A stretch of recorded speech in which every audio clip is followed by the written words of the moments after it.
Merrick Harrowby didn't knock. He shoved the door of Silver Run's kitchen open, so hard the iron hinge cracked against the wall, and before Elowen could even turn around from the stove, he had already helped himself to the chair, at the head of her father's table, her father's chair, and dropped a rolled document onto the surface with the flat, satisfied sound of a man who believed he had already won. "Sit down, Elowen." He didn't ask. He didn't look up. He was smoothing the paper with both palms, like he owned it, like he owned the table, like he owned everything the morning light was touching through those windows. "We need to talk about the water." She stood at the stove with a cast iron spoon in her hand and did not sit. "That survey," he said, tapping the page, "says your springs are part of the Harrowby watershed, which means they're part of the estate, which means they belong to all the heirs." He looked up then, and he was smiling. "Which includes me." Elowen stared at him across her father's kitchen. She had buried her father 11 months ago. She had been the one who fixed the fence lines when they sagged, the one who hauled salt blocks in February when the ground was frozen solid, the one who sat up 3 nights straight with a cow that nearly died. She had done all of it alone, without complaint, without asking anyone for anything. And now Merrick Harrowby was sitting in her father's chair, smiling, and telling her the water was his. "Get out of my house," she said. He didn't move. If you've been watching this channel for a while, you already know that the stories we tell here are the kind that stay with you.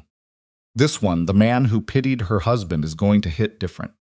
Before we go any further, if this is your first time here, please subscribe and hit that notification bell so you don't miss a single story. We drop new episodes every week, and trust me, you do not want to fall behind on this one. Hit the like button right now and drop a comment telling me what city or country you're watching from. I want to see how far this story travels. Now, let's go back to Wyoming. Let's go back to Silver Run. And let's watch a woman the whole valley underestimated prove every single one of them wrong. The Wyoming Territory in the autumn of 1883 was not a place that forgave weakness, and it didn't much care whether you were weak by nature or simply weak by circumstance. The land had a way of finding the crack in whatever you'd built and working its cold fingers into it until something gave. Most people who came out to that high basin country with big plans ended up leaving with nothing but blisters and a story they'd rather not tell. Elowen Harrowby was not most people. She was 27 years old, and she had the kind of face that didn't invite easy conversation, not because she was unfriendly exactly, but because there was something in the set of her jaw and the directness of her eyes that told people she wasn't going to pretend to agree with them just to make things comfortable. Her father, Thomas Harrowby, had been the same way. Stubborn, people called it. Principled, he called it. After a year running Silver Run alone, Elowen had stopped caring what anyone called it. Silver Run Farm sat on the eastern edge of the Powder Basin, up where the land folded into a series of low ridges before the Sirius Mountains started. It wasn't the biggest spread in the valley, not by a considerable distance, but Thomas Harrowby had chosen it deliberately, for one reason that every rancher in the basin secretly envied. It had 2 springs. Not 1, 2. The lower spring fed a stock tank near the south pasture and ran through a shallow ditch to the creek that crossed the valley floor. That one wasn't remarkable. Several properties in the area had similar access. The upper spring was different. It sat in a notch between 2 limestone shelves, maybe 200 yards above the dairy pasture, and it ran cold and clear year-round, even in the summers, when the lower basin creeks went thin and brackish. Thomas had spent 3 summers digging and shoring a gravity-fed irrigation channel that brought that water down to the dairy pasture through an old cast-iron gate he'd salvaged from a failed mill operation and retrofitted himself. The gate was ugly and crooked and had a latch mechanism that made no immediate sense to anyone who hadn't been shown how it worked. The iron bar had to be lifted at a precise angle, dropped a quarter turn, and struck at a specific worn spot on the frame before it would release. Thomas had shown Elowen when she was 9 years old. She had been operating it by herself since she was 11. The dairy herd on that upper pasture 14 cows, 3 of them prize stock produced butter that Elowen pressed into molds and sold at the market in Clearwater twice a month. It wasn't glamorous work. Her hands were cracked from the cold water and the wooden paddles, and she smelled like milk and grass most of the time. And she knew perfectly well what the women in town thought of her when she walked into the dry goods store in her working clothes, with mud still on her boots. But that butter paid the property taxes on Silver Run. It kept the lamp oil stocked, and the flour barrel full, and the hired man, old Ren Cassidy, paid enough to keep him from leaving for better wages somewhere else. The dairy was the farm, and the farm needed the upper spring. And the upper spring needed that gate. Elowen understood this the way she understood her own heartbeat, not as something she thought about, but as something she simply knew. Merrick Harrowby understood none of it. He was Thomas's nephew by way of Thomas's younger brother, who had gone east 30 years ago and made a modest amount of money in manufactured goods before dying and leaving Merrick a middling inheritance that Merrick had proceeded to spend on bad investments and good whiskey in approximately equal measure. He showed up in the valley 4 days after Thomas's funeral with a leather bag and an expression of respectful concern that Elowen saw through immediately. He had come to see what there was to see. She told him politely, but clearly, that Silver Run was not part of Thomas's estate as Merrick understood it. Thomas had transferred the deed to Elowen 3 years prior, and she had the papers to prove it. Merrick had nodded and expressed his sincere respect for her father's foresight and her own capability, and then he had gone back to Clearwater and spent the next 6 months talking to lawyers. That was the thing about Merrick. He wasn't violent. He wasn't stupid. He was the patient kind of dangerous. The kind that smiled while he was working against you and made you think you'd misread him right up until the moment you hadn't. Late spring of that year, word reached Elowen that Merrick had been spending time at the land office in Clearwater, asking questions about the old government surveys of the basin. She didn't panic. She went to the land office herself, asked to see the same surveys, and spent 2 uncomfortable hours in a stuffy back room going through folded government maps that smelled of dust and old ink. What she found bothered her more than she wanted to admit. The survey from 1871, the original federal mapping of the Powder Basin drainage, showed the water sources in her area as a single system labeled Harrowby Springs, upper tributary. The surveyor had drawn 1 arrow from the springs to the creek, apparently not realizing or not caring that the 2 sources were separated by a shelf of limestone that made them geologically distinct. On that map, it looked like 1 water source feeding 1 channel. Merrick had found this. Merrick was going to use it. She rode home from Clearwater in a cold mood, and that night she sat at her father's desk for a long time, with the lamp burning low, thinking about what her father had told her once, about the difference between a legal fight and a right one. A right can be right and still lose in a courtroom, he'd said, if you don't know how to prove it. She did not sleep well that night. The cattle market at Clearwater ran the first Saturday of every month, and on the first Saturday of October, Gwen drove her wagon in with 4 dry cows she was selling before winter, and one of her prize butter samples pressed in a muslin cloth that she intended to show to the Clearwater Hotel's cook, who had been making interested noises about a standing order.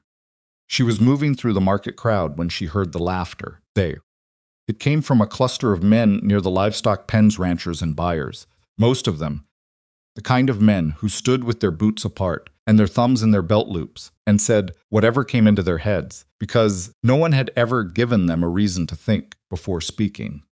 She recognized some of them. Bill Ashford, who ran the big spread north of the creek. Pete Collier, who was Bill's brother-in-law and worked Bill's land and pretended he didn't resent it. 2 of Collier's hired hands, young men she didn't know by name. And at the edge of the group, standing slightly apart the way confident men sometimes do, Everett Langley. She knew who Everett Langley was, the way everyone in the basin knew who Everett Langley was. He had come to the valley 6 years ago with a modest stake and the kind of focused, unhurried determination that had turned the modest stake into the largest private cattle operation between Clearwater and the Ridge country.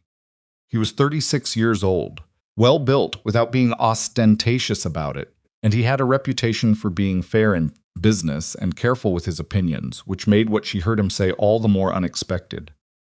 I feel sorry for the man who marries her. It wasn't loud. He wasn't performing for the crowd. It came out almost like an aside, something thoughtful rather than cruel, which somehow made it worse. The other men laughed. Collier said something she didn't quite catch that made them laugh harder. Elowen walked past them without breaking stride. She did not look at Everett Langley. She did not give the group the satisfaction of seeing any reaction cross her face. She kept her eyes on the livestock pens ahead of her and kept her back straight and her jaw level, and she absolutely did not let herself feel anything about it until she was on the other side of the pens with the noise of the market between her and those men. Then she stopped and stood with her hand on a fence post for exactly long enough to breathe. Fine, fine. She had heard worse. She would hear worse again. The valley had made up its mind about Elowen Harrowby a long time ago. Too serious, too stubborn, not soft enough, not easy enough, not the kind of woman a man could feel like he was helping. That was the real thing, wasn't it? The real complaint. It wasn't that she was difficult. It was that she was competent, and for certain men, a competent woman was the most difficult thing imaginable. She pressed the fence post until the rough wood bit into her palm. Then she let go and went to find the hotel's cook. 3 days later, Merrick came back. He had the document with him, the survey, rolled and tied with a string, and he dropped it on her father's table and told her he had filed a claim with the Territorial Land Office, asserting that the Harrowby Springs constituted a unified water source belonging to the original Harrowby estate, of which he was a lawful heir. The hearing is set for the 15th of November, he said. He had his hands folded on the table. He looked like a man reading a will. That gives you 6 weeks to prepare whatever you'd like to say. Elowen looked at the rolled survey and then looked at him. You know those are 2 separate springs, she said. The survey shows one source. The survey is wrong. That'll be for the court to decide. He picked up his hat from the table and stood. I want you to know, Elowen, I have nothing against you personally. This is about property rights. Thomas should have made cleaner provisions. Thomas made perfectly clean provisions. He left the deed to me. He left the land to you. The water rights are a separate question. He said it so reasonably. That was the thing that made her want to put something through a window, not the legal threat, not even the 6 weeks, but the reasonable tone. The way he spoke to her like he was explaining something complicated to someone who wasn't quite bright enough to follow it. She held the door open for him. He walked out without hurrying. She closed the door and stood in the kitchen for a moment. And then she went to the desk and got out a piece of paper and started writing down everything she knew about the 2 springs when the upper spring had been diverted. What year her father had built the channel, what witnesses had seen the construction. It took her an hour and filled 3 pages, and at the end of it she had a clear picture of what she could prove and what she couldn't. What she couldn't prove yet was the geological separation. The 1871 survey was wrong, but it was an official document, and her word against an official document wasn't going to be enough. She needed something better. She just didn't know yet what it was.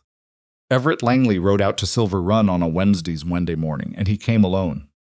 Elowen was at the irrigation ditch when she heard the horse, and she came up to the fence line with mud on her boots and a shovel in her hand and watched him ride into the yard without any particular expression on her face. He pulled up and touched his hat. Miss Harrowby. Mr. Langley, she waited. He looked around the yard with the careful attention of a man doing an assessment, which is exactly what he was doing, and she knew it. She'd heard by then that Merrick had approached Everett about a partnership, that Merrick had laid out the water claim and explained how controlling Silver Run's upper spring would give whoever held that right the kind of leverage over the summer. Grazing that most basin ranchers only dreamed about, and that he'd offered Everett a cut of the arrangement in exchange for public support. She hadn't confirmed it, but she knew. Merrick Harrowby asked me to look at the property, Everett said. He didn't dress it up. I know. Mind if I ride the boundaries? She should have said no.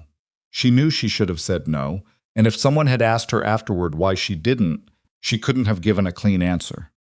Maybe because she wanted him to see it. Maybe because she was tired of fighting this thing in her head and wanted at least one other pair of eyes on what she'd built. Stay out of the dairy pasture, she said. The cows don't know you. He nodded and rode off toward the south fence line. She went back to the ditch. He was gone for nearly 2 hours. When he came back, he dismounted at the fence and spent a moment looking at the old irrigation gate she was working, near the original channel head, where the water from the upper spring entered the wooden trough that fed down to the pasture. Can I ask you something? He said. You can ask. This gate. He nodded at the cast iron assembly. Your father built it? He modified it. Frame came from a mill operation that failed out west of here. He studied the latch mechanism. Then he reached out and tried to lift the iron bar. Nothing happened. The gate sat exactly as it was.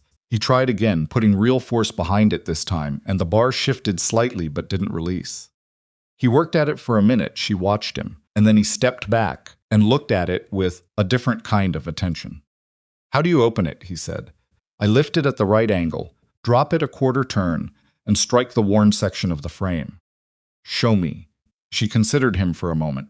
Then she walked to the gate, set her hands in the positions her father had shown her when she was 9 years old, and did the sequence in about 4 seconds. The gate released and swung open with the groan of old iron that had been moving in the same arc for 15 years. Everett watched the water begin moving into the channel. He didn't say anything for a moment. How long have you been operating that? He asked. Since I was 11, he nodded slowly. She closed the gate. The same sequence, the same 4 seconds. You do that every day? He said. Twice. Morning and evening. He was quiet again. He was looking at the gate the way someone looks at something they've misjudged, not dramatically, just carefully, recalibrating. Merrick told me the water rights dispute was straightforward, he said. That the survey clearly showed one source. The survey is wrong. I know, she looked at him sharply. I rode the upper shelf, he said. You can see the limestone separation where the second spring comes through. Those are two different sources. Anyone who's actually looked at the ground knows that.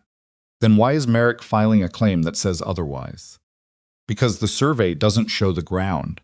The survey shows what one man drew on a paper in 1871, and he probably never got off his horse. Everett picked up his reins. I'm going back to town, and you'll tell Merrick what you found. I'll tell Merrick I've decided not to support his filing. She didn't thank him. She wasn't sure she trusted him yet enough to thank him. And anyway, she wasn't sure what he was doing, whether this was genuine or whether it was some different calculation she hadn't worked out yet. Why? She asked. He looked at her for a moment. Because the survey is wrong, he said. And I don't build anything on a wrong foundation. He rode out. She stood at the gate for a while after he left, trying to decide what she thought about Everett Langley. October got cold fast that year. The frost came early and hard, and Elowen woke one morning to find the corner section of her dairy barn roof sagging badly. The wooden shingles had been slowly delaminating since the previous winter, and she'd known it was coming. And she hadn't had the money to fix it before the first freeze made the repair difficult. She spent 2 days doing rough calculations and came up with a number that was about $60 more than she had after the property tax payment. She looked at the number for a while. Then she went back to work and didn't look at it again, because looking at a problem she couldn't solve yet was just time she wasn't spending on things she could actually do. Then she rode out one morning and found a stack of seasoned lumber beside the barn. Not green wood, seasoned wood, cut to the right dimensions for a roof job, stacked neatly with a piece of canvas over it to keep the frost off. 12-foot boards already planed. She stood there in the early light, looking at that lumber for a long moment. Then she turned and looked at the road that led back toward Everett Langley's property. When she rode into his yard 2 hours later, he was at his barn working on a harness with his coat off despite the cold, and he looked up without surprise, like he'd been expecting her. The lumber, she said. I had extra. You didn't have extra. That's seasoned board. You bought that. He put the harness down. I noticed your roof. I didn't ask for it. No. You didn't, Mr. Langley. She held her temper with some effort. I cannot accept materials I didn't ask for and cannot pay for. Then pay for it, he said simply. I'll take butter. She blinked. Your market butter. The Clearwater Hotel order. He looked at her without the slightest embarrassment. I heard you landed it. I'd like to buy 2 pounds a week at market rate. We can settle the lumber over a reasonable time. She sat on her horse looking at him. It wasn't charity dressed up as a transaction, or if it was, he was doing a better job of hiding it than most men would have managed. The math wasn't entirely unreasonable. 2 pounds a week at market rate over a winter would cover a significant portion of what that lumber had cost him. 3 pounds, she said, and I want a written receipt for the arrangement. He almost smiled. I'll have it ready tomorrow. She rode home and immediately started hating herself for feeling relieved.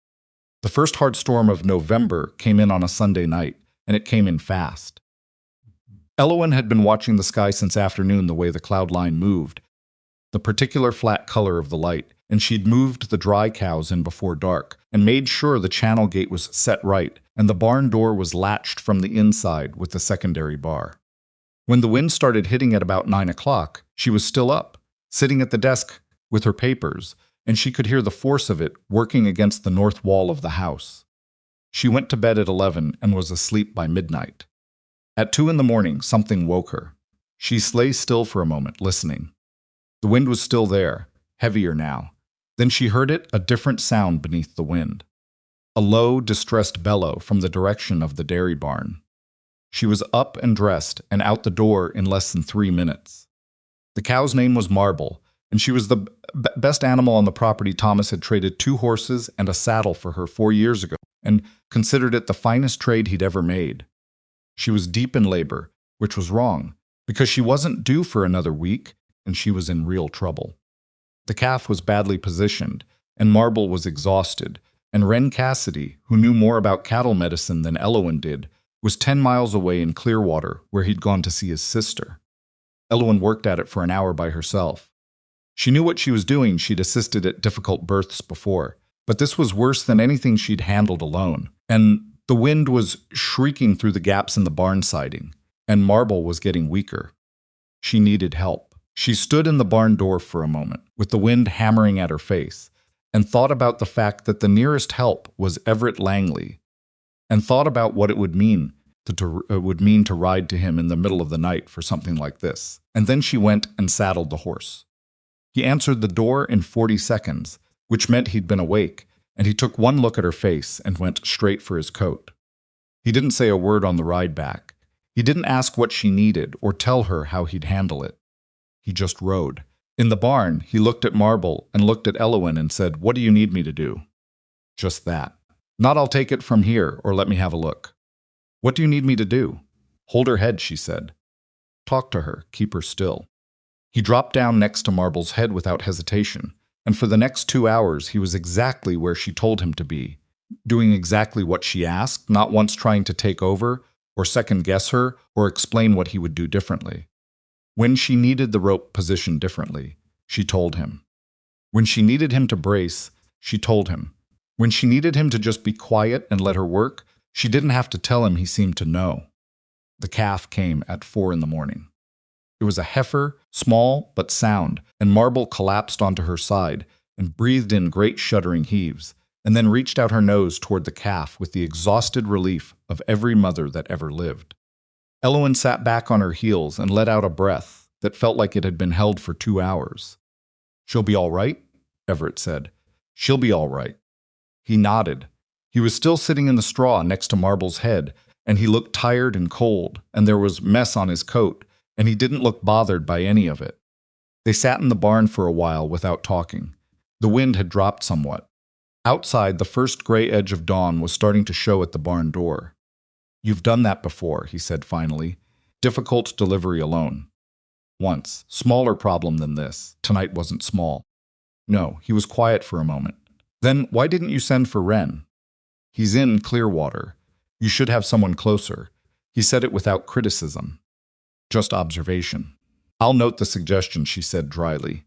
He almost smiled again. He kept almost smiling around her, she'd noticed. Like there was something he thought was funny, and he wasn't quite sure he had the right to say it. "I misjudged you," he said. She looked at him. At the market, he met her eyes. "The thing I said. I'd heard talk. I repeated it without thinking, which is the same as believing it, and I was wrong." She didn't say anything for a moment. She looked at Marble and the calf, who was already trying to find her feet in that wobbling, determined way of new animals. "You said you felt sorry for the man who married me," she said. "I know what I said." "Why?" He thought about it. Not the quick answer, the real one. "I think," he said, "I was repeating what men say around other men when they want to sound like they understand something they don't actually understand." "And what don't you understand?" "What it takes to do what you do." He looked around the barn. "I'm starting to figure it out." She stood up and began checking the calf's legs, running her hands along the small joints, making sure everything had come through correctly.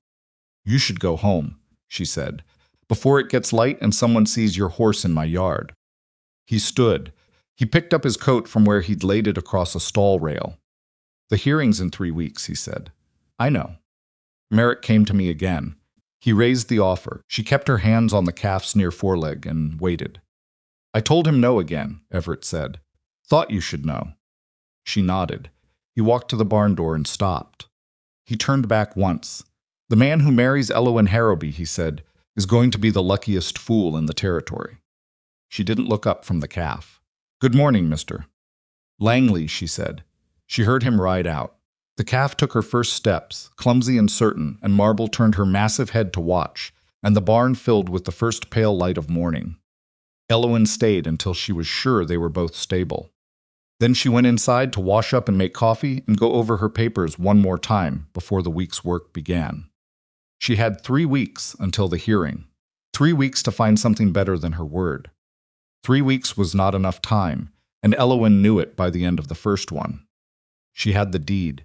She had her father's construction notes, written in his cramped, careful hand in the back of an old ledger dates, materials, labor costs, the names of 2 men he'd hired to help dig the upper channel in the summer of 1869.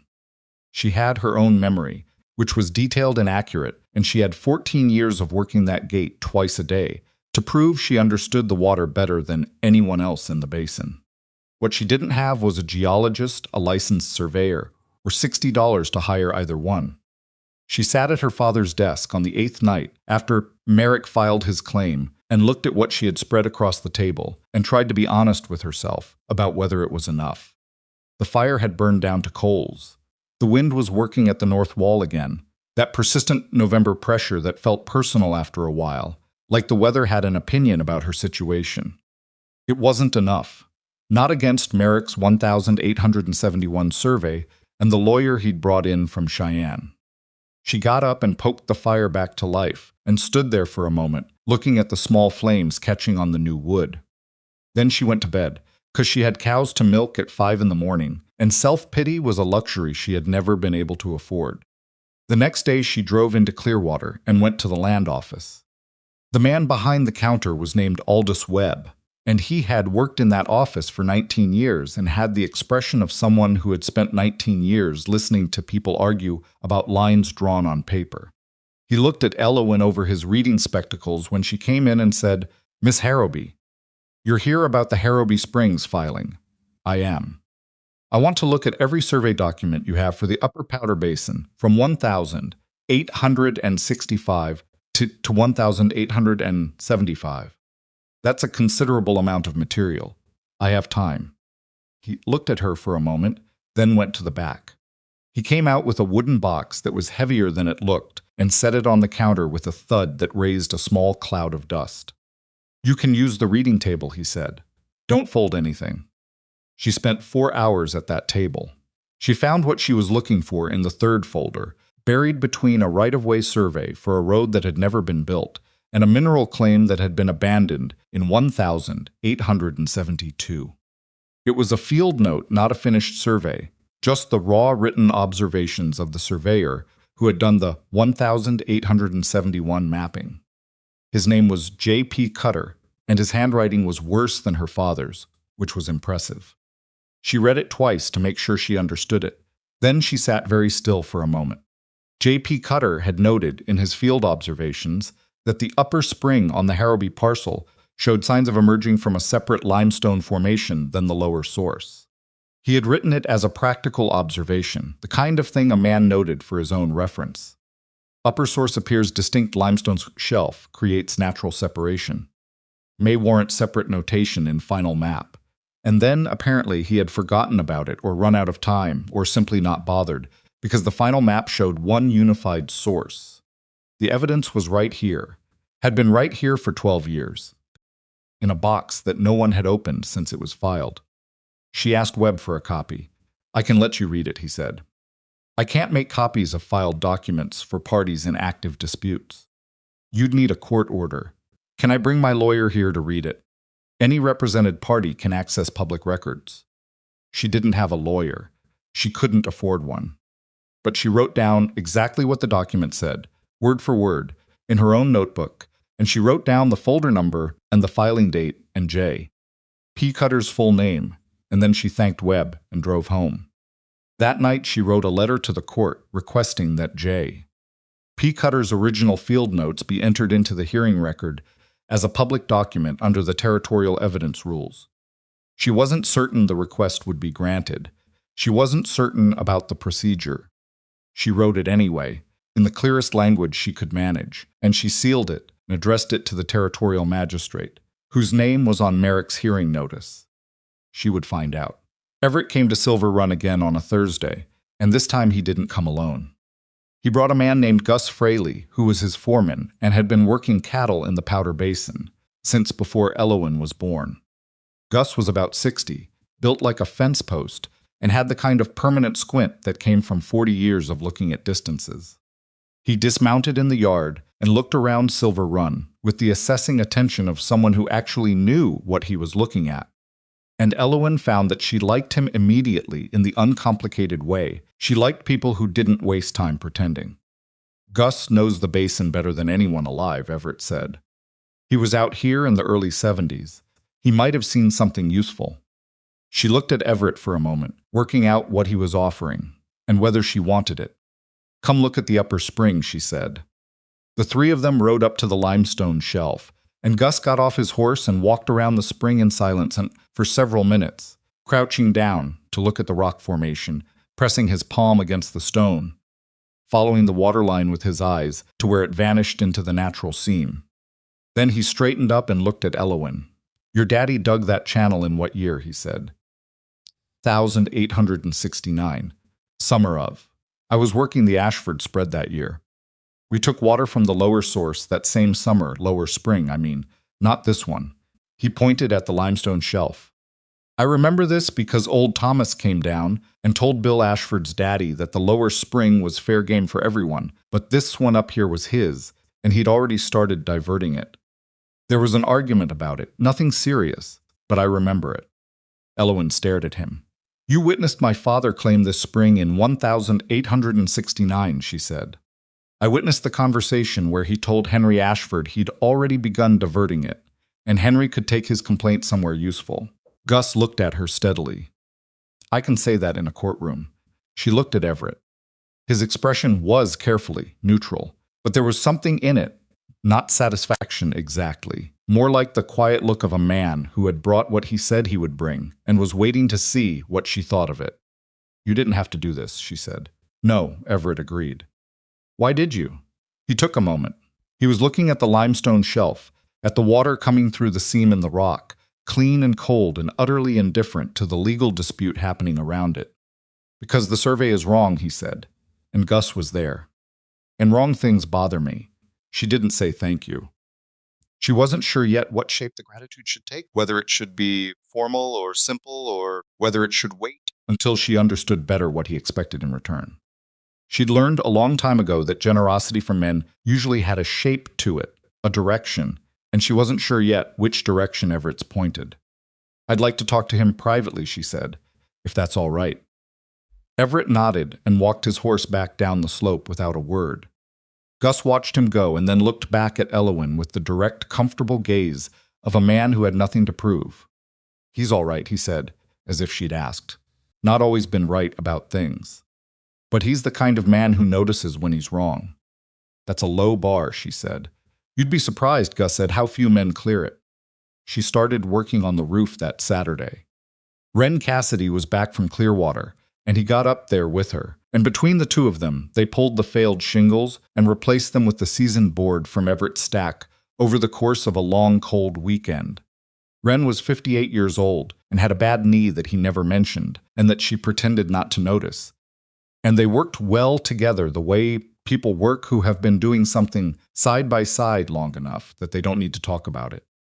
On Sunday afternoon, Everett rode by just passing, he said, checking the fence line on his eastern boundary, which happened to run adjacent to Silver Run's northern edge. And he looked up at the roof where Elowen was working and called up that the overlap on the near section looked a quarter-inch short.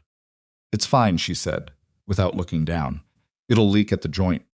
Mr. Langley, Miss Harrowby, I have been putting shingles on buildings since I was 14 years old. A pause. The overlap looks a quarter-inch short, he said again, but quieter. She looked at the joint. She looked at it for a longer moment than she wanted to. Then she pulled the shingle and reset it. She didn't say anything. He didn't make anything of it. He rode on. Wren, from his position 3 feet away, very carefully did not comment. The second week of November brought a cold so specific and settled that it felt like it had moved in permanently, the kind of cold that got into the walls of buildings and stayed there even when the stove was going.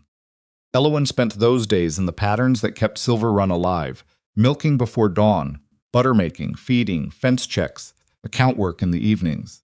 She had 2 pounds of butter, ready for Everett's weekly order, and she delivered it herself on Tuesday, driving to his property in the wagon and leaving it at his door with the receipt for the ongoing lumber arrangement tucked underneath. His housekeeper, a broad-shouldered woman named Mrs. Pickett, who looked at Elowen with frank curiosity, took the package and said, "Mr. Langley was out on the range and would be back in the late afternoon." "That's fine," Elowen said. "I don't need to see him." Mrs. Pickett looked at the receipt and then looked at Elowen. "He talks about your butter at breakfast," she said. "Every Tuesday. Says it's the best in the valley." "It is the best in the valley," Elowen said, without false modesty. Mrs. Pickett laughed, a short, surprised laugh, and Elowen drove back to Silver Run. She was thinking about the hearing, which was now 12 days away. She had Gus Fraley's testimony. She had her own records. She had J.P. Cutter's field notes, and she'd received word from the territorial court that her request to enter them as public record evidence had been granted a small, significant victory that she allowed herself to feel for exactly the length of time it took her to drive from the mailbox to the barn. Then she put it away and thought about what else she needed. The gap was still the geological question. She could prove her father had claimed the upper spring first. She could prove the 1,871 surveyor had noted the separation in his field observations. What she couldn't yet prove, in a way that would stand up against Merrick's Cheyenne lawyer, was that the 2 springs were physically distinct sources rather than one source with 2 outflows. She needed someone who could look at the ground and say so with authority. The problem was that the only licensed surveyor within reasonable distance was a man named Hector Baines who operated out of Clearwater, and Hector Baines had already been retained by Merrick. She thought about this problem for several days and didn't come up with a satisfying answer. She thought about it while she was milking, and while she was pressing butter, and while she was pressing butter, and while she was lying in bed at night listening to the wind. It was the kind of problem that got worse the more directly you looked at it, so eventually she stopped looking at it directly and just let it sit at the edge of her mind and waited to see if something came loose. Something came loose on a Thursday. She was at the upper spring, running the gate through its morning cycle, when she heard a horse on the upper track and looked up to find Everett coming down from the ridge. He was alone, and he had his coat collar up and his hat pulled low, and he pulled up near the gate and watched her close it. "I've been thinking about Baines," he said, without preamble. She looked at him. "Merrick retained him," she said. "I know.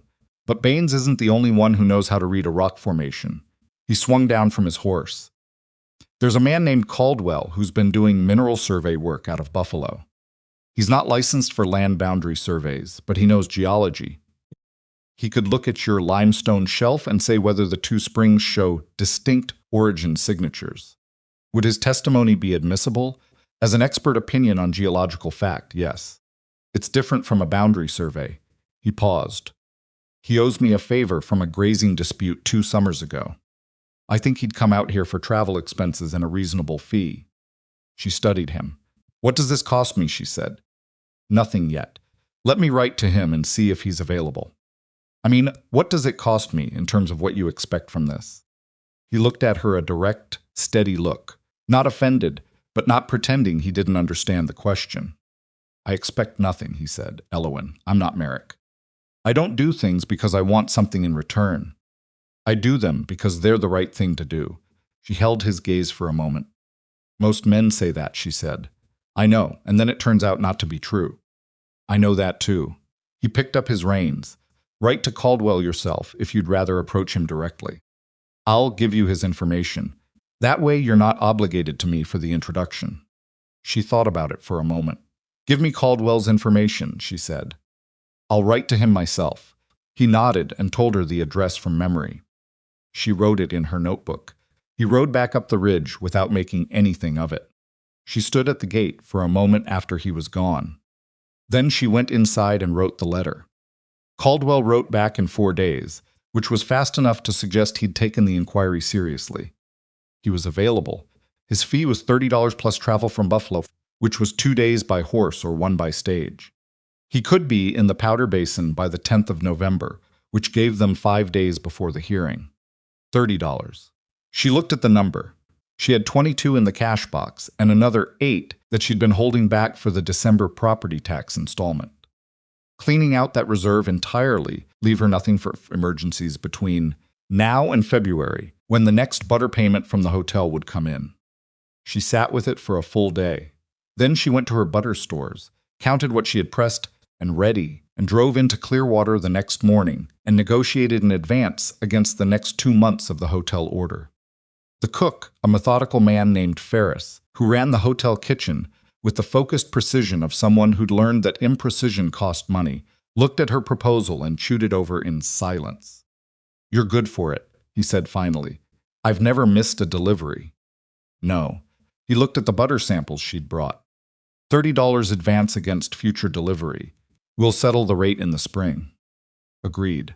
She rode out of Clearwater with the money and the awareness that she had now committed every dollar she had to a hearing she might still lose. She sent Caldwell the travel money that afternoon. He arrived on the 9th. He was younger than she'd expected, maybe 32, with the kind of methodical, unhurried manner of a man who had spent years working in terrain that didn't reward impatience. He arrived at Silver Run in the late afternoon and introduced himself briefly and asked if they could go directly to the upper spring before the light went. They went up together, and Caldwell walked around the limestone shelf for 40 minutes without saying much, taking notes, pressing his hands against different sections of rock, tracing the water lines, crouching down to look at the base of the formations where they met the soil. He had a small hammer that he used to tap at the rock in different places, listening to the sound. Elowen stood back and let him work. When he was done, he straightened up and looked at her. "These are 2 distinct geological sources," he said. "The lower spring emerges from a sedimentary layer that connects to the creek drainage. The upper spring comes through a fractured limestone formation that's part of a different elevation system entirely. They happen to be within 200 yards of each other, but they don't share an aquifer. A competent surveyor would have noted the distinction." Can you say that in court? "I can say it anywhere you need me to say it." He closed his notebook.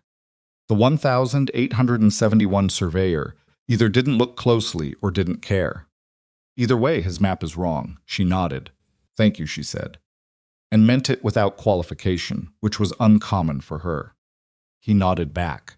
"Nice piece of ground," he said, looking around the upper shelf in the fading light. "I know." That same evening, Everett came to Silver Run. He didn't knock in the way that announces itself from a distance. He knocked the way a man does when he's not sure he should be there. 3 quick taps, and then a pause, like he was giving her time to decide whether to answer. She answered. He had his hat in his hand. He looked tired, the way a man who'd been working a long day in cold weather looks, not defeated, just used up in the ordinary way of physical work. "I heard Caldwell got what you needed," he said. "Where did you hear that?" "He stopped at my place for water on his way back to the road." She stepped back from the door.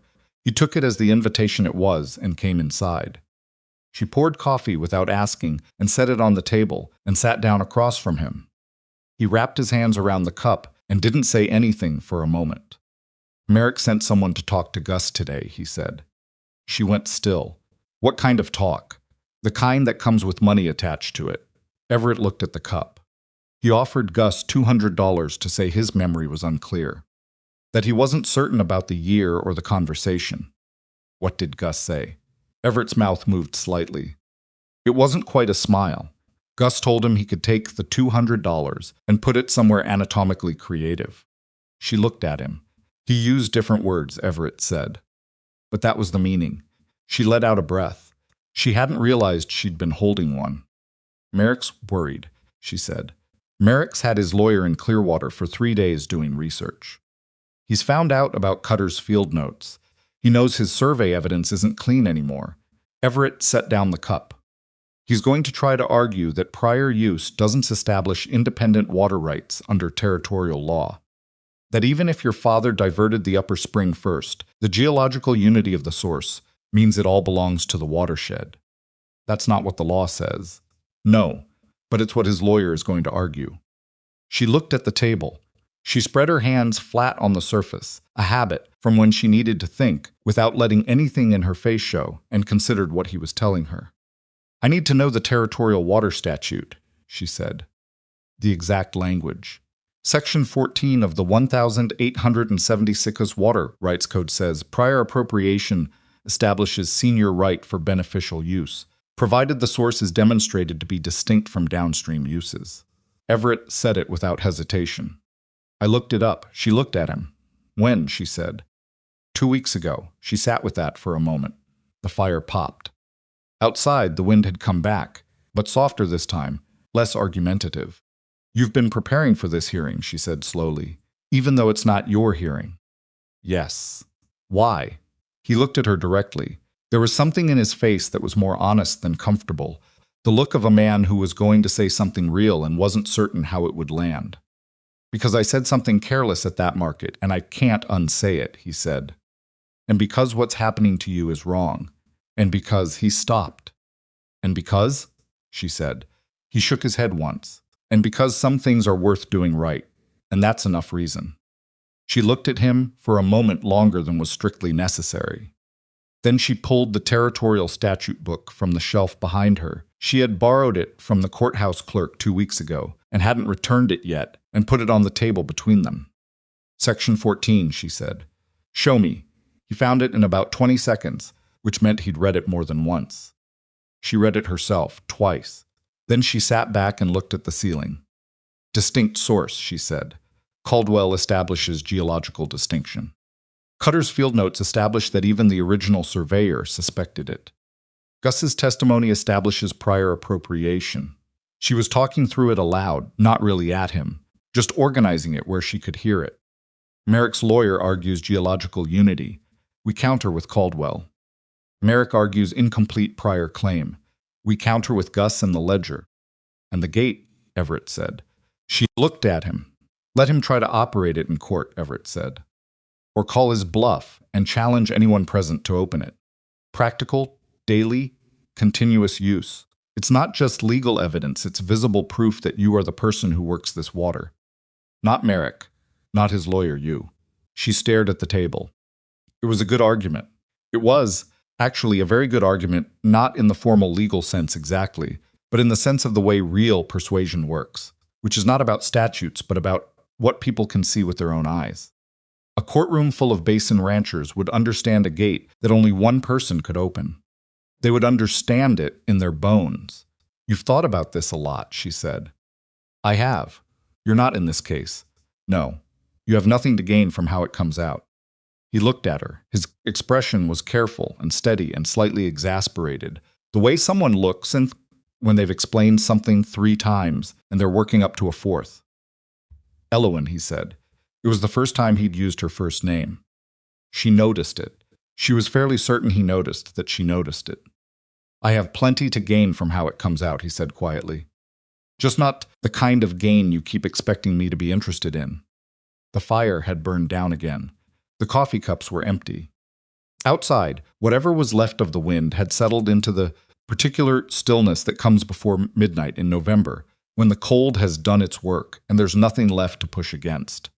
She got up and put more wood on the fire, because it was her house and her fire, and she was not going to sit in the cold to prove a point about independence. You should go home, she said. He stood and picked up his hat. 12 days, he said. I know, you're ready. She looked at him from across the room. No, she said, I'm as ready as I'm going to get. That's different. He nodded. He went to the door, and he put his hat on, and he stopped with his hand on the latch. The man who marries you, he said, is going to spend the rest of his life keeping up. Good night, Mr. Langley, she said. He went out. She stood in the middle of her father's kitchen for a while, listening to his horse move off down the road. Then she sat down and opened the statute book again, because she had 12 days and she was not finished yet. And whatever else Everett Langley was turning out to be, he was right about one thing. She was going to walk into that courtroom having done everything she could do, and she was going to do it without leaving any piece of it undone. She read until the fire needed feeding again. Then she read some more. The 11 days before the hearing had a particular quality to them, the kind of time that moves in two speeds at once, too fast when she was working and too slow when she was thinking, which meant she spent most of those days making sure she was always working. She went through her father's ledger 3 more times. She copied the relevant entries onto clean paper in her own hand, organized by date, and she practiced saying them aloud in the kitchen. In the evenings, the way her father had once told her, a man practices a speech not memorizing the words exactly, but memorizing the shape of the argument so that the words could find their own way when the time came. Thomas Harrowby had been to court once himself, 20 years ago, over a fence line dispute with a neighbor who'd since moved on, and he'd won. And what he'd told Elowen afterward was the only legal advice she'd ever received from anyone she trusted. Say the simple thing clearly. Don't let them make it complicated. The complicated version always benefits whoever has the better lawyer. She thought about that a lot in those 11 days. She also thought about Everett Langley more than she wanted to. Not in any dramatic way. Not the way she'd have thought about someone if she were 17 and unguarded. But she kept finding herself turning over the things he'd said, the statute language he'd found before she'd asked, the way he'd said your cow, your judgment, the fact that he'd given Caldwell's address, and stepped back and let her write the letter herself. She kept looking for the angle in it, the calculation, the direction his generosity was pointing, and she kept not finding it, which was, in its own way, the most unsettling thing about Everett Langley. She didn't trust things she couldn't explain. She'd built her whole life in the past year on things she could see and measure and predict, and Everett didn't fit any of the patterns she knew. He wasn't trying to buy her gratitude. He wasn't performing virtue for an audience. He wasn't positioning himself as the man who saved Silver Run so that he could later claim some portion of it. As far as she could tell, he was simply doing what he said he was doing. And she didn't know what to do with that. On the 7th of November, 4 days before the hearing, Merrick came to Silver Run for the third and last time. He didn't shove the door this time. He knocked, which almost made it worse. Elowen opened the door and stood in it with her arms crossed and said nothing. Merrick had his lawyer with him, a man named Clifton Price from Cheyenne, who wore a suit that cost more than Elowen's monthly butter income, and had the compact, watchful manner of someone who calculated everything before he said it. He stood slightly behind Dick in Merritt's yard, which told her something about who was actually in charge of this arrangement. "We'd like to talk about a settlement," Merrick said. "I'm not settling. Hear me out." He held his hands up in the reasonable gesture that she'd come to despise. "The hearing is going to be expensive for both of us. Price here tells me these things can go on longer than expected, and I—" "Merrick," she said his name flatly. "What is the settlement?" He looked at Price. Price gave a small nod. "You retain the lower spring and full use of the dairy pasture," Merrick said. "The upper spring goes into a shared easement held jointly between you and me. Shared access, shared maintenance costs, shared benefit." She looked at him. "The upper spring feeds my dairy," she said. "It feeds a lot more than your dairy. That water has downstream value that—" "The upper spring feeds my dairy," she said again. "Without it, the dairy pasture goes dry in August. Without the dairy pasture, I have no dairy. Without the dairy, I have no income. You know this. Your lawyer certainly knows this. What you're describing is not a settlement. It's a slower version of taking Silver Run from me." Price spoke for the first time. His voice was measured and precise, in the way of someone who had learned that precision could do the same work as volume. "Miss Harrowby, the legal position you're relying on involves an unverified field note from a surveyor who is, we understand, deceased, and the personal recollection of an elderly foreman with a professional relationship to a man who has a personal interest in the outcome of this case." She looked at him. "Caldwell's geological assessment is independent," she said. "Mr. Caldwell was referred to you by Everett Langley. A court may find that connection meaningful. Caldwell came to his conclusion looking at rock formations. Rock formations don't care who referred him. Price smiled in a thin way that wasn't a smile. Quartz are more complicated than rock formations. Then I'll be there to explain it. She looked back at Merrick. We're done here. If you want to continue this conversation, you can continue it in front of the magistrate on the 15th. Merrick's reasonable expression slipped for just a moment. Underneath it, she could see the frustration, not anger exactly, but the tightening that comes when a man has calculated correctly, and the other person simply refuses to acknowledge that the calculation has been done. You're making this harder than it needs to be, he said. You filed a claim on water you have no right to, she said. If that's made things harder, you know where the difficulty started. She closed the door. She stood on the inside of it for a moment, listening to them move off across the yard. Then she heard the horses. Then silence. She let out a slow breath and went back to the desk. 4 days. The night of the 13th, Everett wrote out to tell her he'd refused Merrick's offer a third time. She hadn't known there'd been a third offer. She stood in the yard in the cold with her coat pulled around her and listened while he explained Merrick had come to his property that morning with Price and a number considerably larger than the previous two, and a restructured proposal that would give Everett controlling interest in the water arrangement in exchange for his public support of the filing. How large, she said. Large enough that you should know he said it. He looked at her steadily. $400 and a cut of any future water sale from the upper source. She was quiet for a moment. That's a lot of money, she said. Yes. And you said no. I said no. The night was very cold and very clear, the kind of sky that opened up over the basin in November when the cloud cover finally broke and you could see more stars than made comfortable sense. She looked at the yard and at her father's barn and at the dark line of the ridge above the upper spring. Why, she said. He looked at her, Elowen. Just her name, the way he'd started saying it. Not asking permission, not making anything of it. Just her name, as if she were a person he knew. You really can't figure out why. She looked at him. And the trouble was, standing there in the cold in her own yard, on the land her father had left her, she thought she was starting to figure it out. She just wasn't sure yet what to do with the figuring. Come inside, she said. I made soup, he blinked. Whatever he'd expected her to say, it hadn't been that. All right, he said after a moment.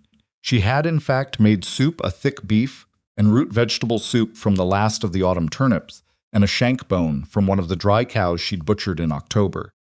It wasn't elegant food, but it was the kind of food that told you someone had put thought into it, which was a form of care that Elowen found easier to give than most others.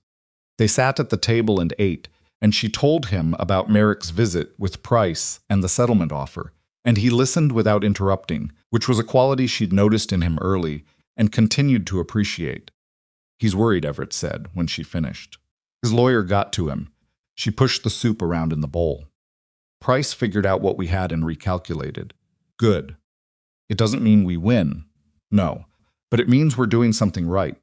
She looked up at him. We, she said. He held her gaze. I know I'm not at the table, he said. I know this is yours. He stopped. Just what? I want it to come out right, he said simply. That's all. She looked at him for another moment, then looked back at her soup. When I came to you for marble, she said. That night. I almost didn't. I know. What do you mean, you know? I mean, you waited too long, he said, not unkindly. I could tell when you got there. You'd been fighting it alone for at least an hour, past the point where you should have ridden for help. She didn't answer. You almost let the cow die, he said, rather than ask for help. I asked, didn't I, eventually? She set down her spoon. Mr. Langley, Everett. She looked at him. We've sat in your barn at 4 a.m, he said. We've eaten soup at your father's table. I think you've earned the right to call me by my first name without the territory collapsing. Something in her chest shifted slightly, in the way that something shifts when a door opens that you thought was locked. She didn't let it show. Everett, she said, I have been doing everything that needed doing alone for 11 months. I am not particularly interested in being told that independence is a flaw. I'm not telling you that. Then what are you telling me?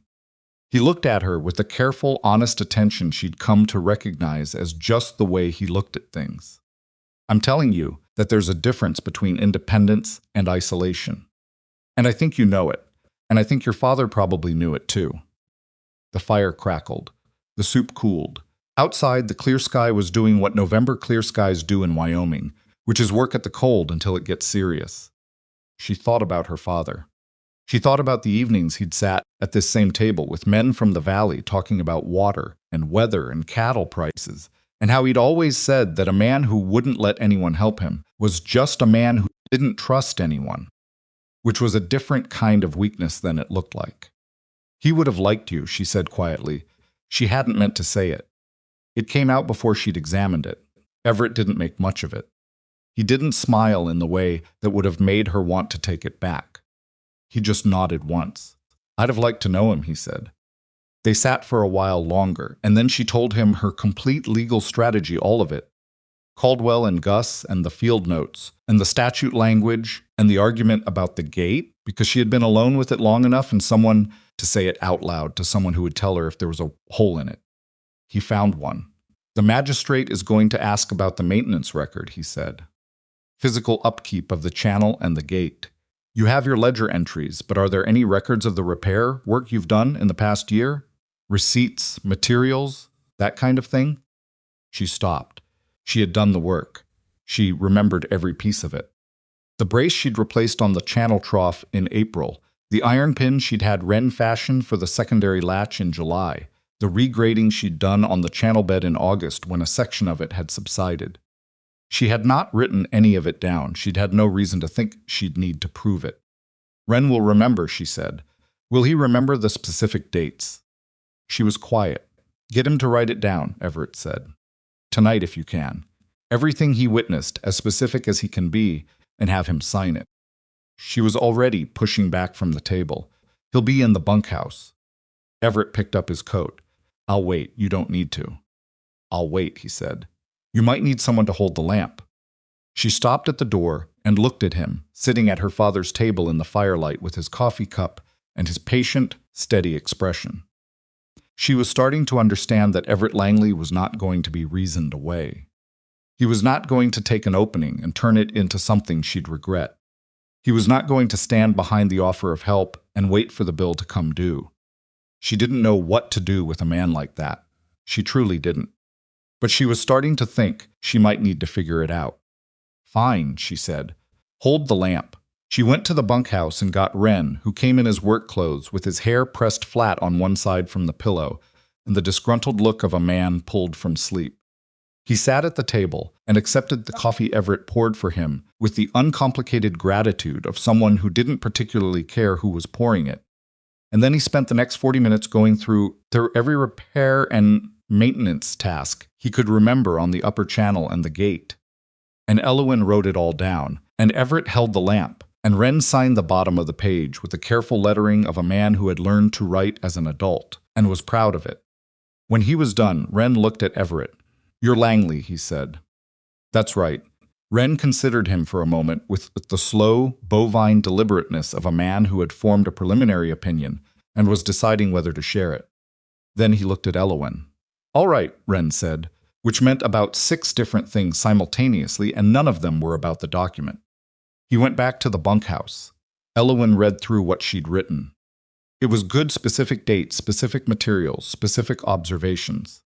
Wren had a workingman's memory for practical details, the kind of memory that lived in the hands more than the head, and once he started talking, the dates had come with surprising precision. This fills the gap, she said. Yes, she looked at the paper. She looked at the lamp. She looked at Everett, sitting at her father's table with his coat over the back of the chair in the comfortable, unself-conscious way of someone who has stopped worrying about whether they're welcome. You've been very useful, she said. He smiled, then a real one, not the almost smile. Don't strain yourself, he said. She pressed her lips together to keep from smiling back. I mean it. I know you do. He picked up his coat. 2 days. 2 days, she said. He went to the door. He stopped. When this is over, he said, not looking back. When it's done and you've won and you're going to win, I'd like to ask you something. She waited. I'll ask it then, he said. Not now. He went out. She stood in the kitchen for a moment after the sound of his horse faded, and then she did something she almost never did, which was stand perfectly still and do nothing at all for a full minute. Then she put the lamp out and went to bed. She didn't sleep well. She woke at 3 and lay in the dark going through the argument again, Caldwell, Gus, Cutter's field notes, the ledger, Wren's statement, the statutory language, the gate. Every piece of it was sound. Every piece of it connected to the next. She knew the shape of it, the way she knew the shape of the irrigation channel. She'd walked every inch of it 100 times, and she knew where it was solid and where it needed watching. The place that needed watching was Price. A Cheyenne lawyer in a suit that cost more than her monthly income had not ridden out to Powder Basin to lose a water rights case. He had come with something she hadn't anticipated yet. She could feel it the way she could feel weather coming, not in any specific detail, just in the atmospheric pressure of the thing, the sense that something was building. She got up at 4 and milked the cows in the dark because the cows didn't care about her hearing and the milk didn't care either, and doing the work steadied her in the way that physical work always had. The rhythm of it, the simple cause and effect. You did the thing and the thing happened. There was no argument to be made against the results. By 5:30, she was back inside with her papers, and the lamp was burning, and she was ready to work. The day before the hearing, the weather broke. It had been building since morning. She could see it in the cloud line coming from the northwest, low and fast and serious, the particular formation that meant the kind of rain that didn't argue with you. By early afternoon, the sky had gone the color of old iron, and the wind had shifted to come straight down from the ridge, and the cattle in the lower pasture were moving in the restless, tight-circling way they moved when something big was coming. She was closing the upper gate for the afternoon cycle when she heard the creak. She stopped and listened. The creak at the base of the slope was loud. Too loud. She'd grown up with the particular sound of Silver Run Creek at every season and every water level, and what she was hearing wasn't the sound of a creek running hard from rain. It was the sound of a creek about to run over its banks. She climbed the ridge. From the top, she could see up the canyon that fed the main drainage, and what she saw made her throat tighten. The storm had hit harder up in the high country than it had down here. She could see the dark stain of it on the upper slopes, and the runoff was coming down in a single fast surge that had already overwhelmed the narrow canyon walls and was spreading out across Everett's lower grazing flat. His cattle were down there. She could see them from the ridge, maybe 40 head, milling in the confusion that cattle show when the ground suddenly starts doing something wrong. The water was moving fast across the flat, and it was cold and it was going to keep rising. She ran back down to the farm. Wren was coming up from the south pasture when she hit the yard. "I saw it," he said, "from the fence line. Langley's cattle are on the flat." "I know. The head gate." She was already thinking it through. The old irrigation gate at the top of her channel, if she opened it fully and redirected the upper spring's flow, it would create a pressure differential in the channel bed that could draw some of the flood surge away from the flat. It wasn't a perfect solution. It wasn't even close to a perfect solution. But it was the only thing on Silver Run that could affect the hydrology of that drainage in the next 30 minutes. And 30 minutes was probably all those cattle had. "Wren, get to the Langley place and tell whoever's there what's happening. Tell them to get men to the flat to move the cattle east toward the high ground." He was already running for his horse. She ran for the upper spring. The water was already up around the base of the limestone shelf when she got there, and the channel bed was running with the overspill from the creek drainage, working its way uphill in the way that serious flooding does not the water flowing up, but the pressure of it backing the lower sources and reversing the drainage logic of the whole system. The gate was under pressure it had never been under. She could see it in the way the iron frame was working, a slight vibration in the mounting posts that hadn't been there this morning. She waded in. The water was shockingly cold, and it was moving, not fast yet but purposeful, and it came up to her knees and then her thighs as she worked her way to the gate. She set her hands on the latch in the positions her father had shown her when she was 9 years old. And nothing moved. The pressure on the mechanism was different from anything she'd worked against before. The same sequence, the same 4 seconds, she tried it twice, and the gate didn't release. The water climbed to her waist. She heard voices on the bank above. She looked up. Everett was there, and behind him were 3 of his ranch hands, all of them looking at the gate and at the water and at her. Everett was already pulling his coat off. "Tell me what to do," he said. The latch is under pressure from the backflow, she called up. The lever sequence isn't releasing it. I need to counterweight the frame before I can work the mechanism. He came into the water without hesitation, and she heard two of his men come in behind him. The water was at his chest by the time he reached her. There, she pointed to the lower mounting post. Brace against it. Hard as you can, all three of you on the frame, holding the pressure off the mechanism. They got into position. Everett's shoulder went against the post, and she could see the effort in his face was the water was still rising and the current was working against all of them. And the iron frame was old and set in stone and not designed to be pushed sideways by three men in a flood. She turned back to the latch. She lifted the iron bar at the precise angle. She felt the mechanism shift slightly under the changed load. She dropped it a quarter turn. She struck the worn section of the frame with the heel of her palm. The gate flew open. The water that had been backing up behind it surged through in a wall that took all four of them off their feet. For a moment, she went under and came back up, grabbing the gate frame. And Everett caught her arm without being asked and without making anything of it, just a hand steadying her until her feet found the channel bed again. The water surged into the upper channel and down toward the dairy pasture, and the pressure on the flat below them changed. She couldn't see it from here, but she could feel it in the drainage, the way the creek sound changed, the way the backflow pressure dropped around her legs. They waded out to the bank. She stood soaked to the skin in the November air, which was approximately as cold as it sounds, and looked at the channel running hard with the diverted water. Everett was standing next to her, equally soaked, coat gone somewhere in the surge. He was looking at the gate. His ranch hands were already climbing back up toward the flat, shouting to each other about the cattle. "Is it enough?" he said. "For the flat? It should buy 20 minutes. Maybe 30. Enough to get the cattle to the East Ridge." He looked at her.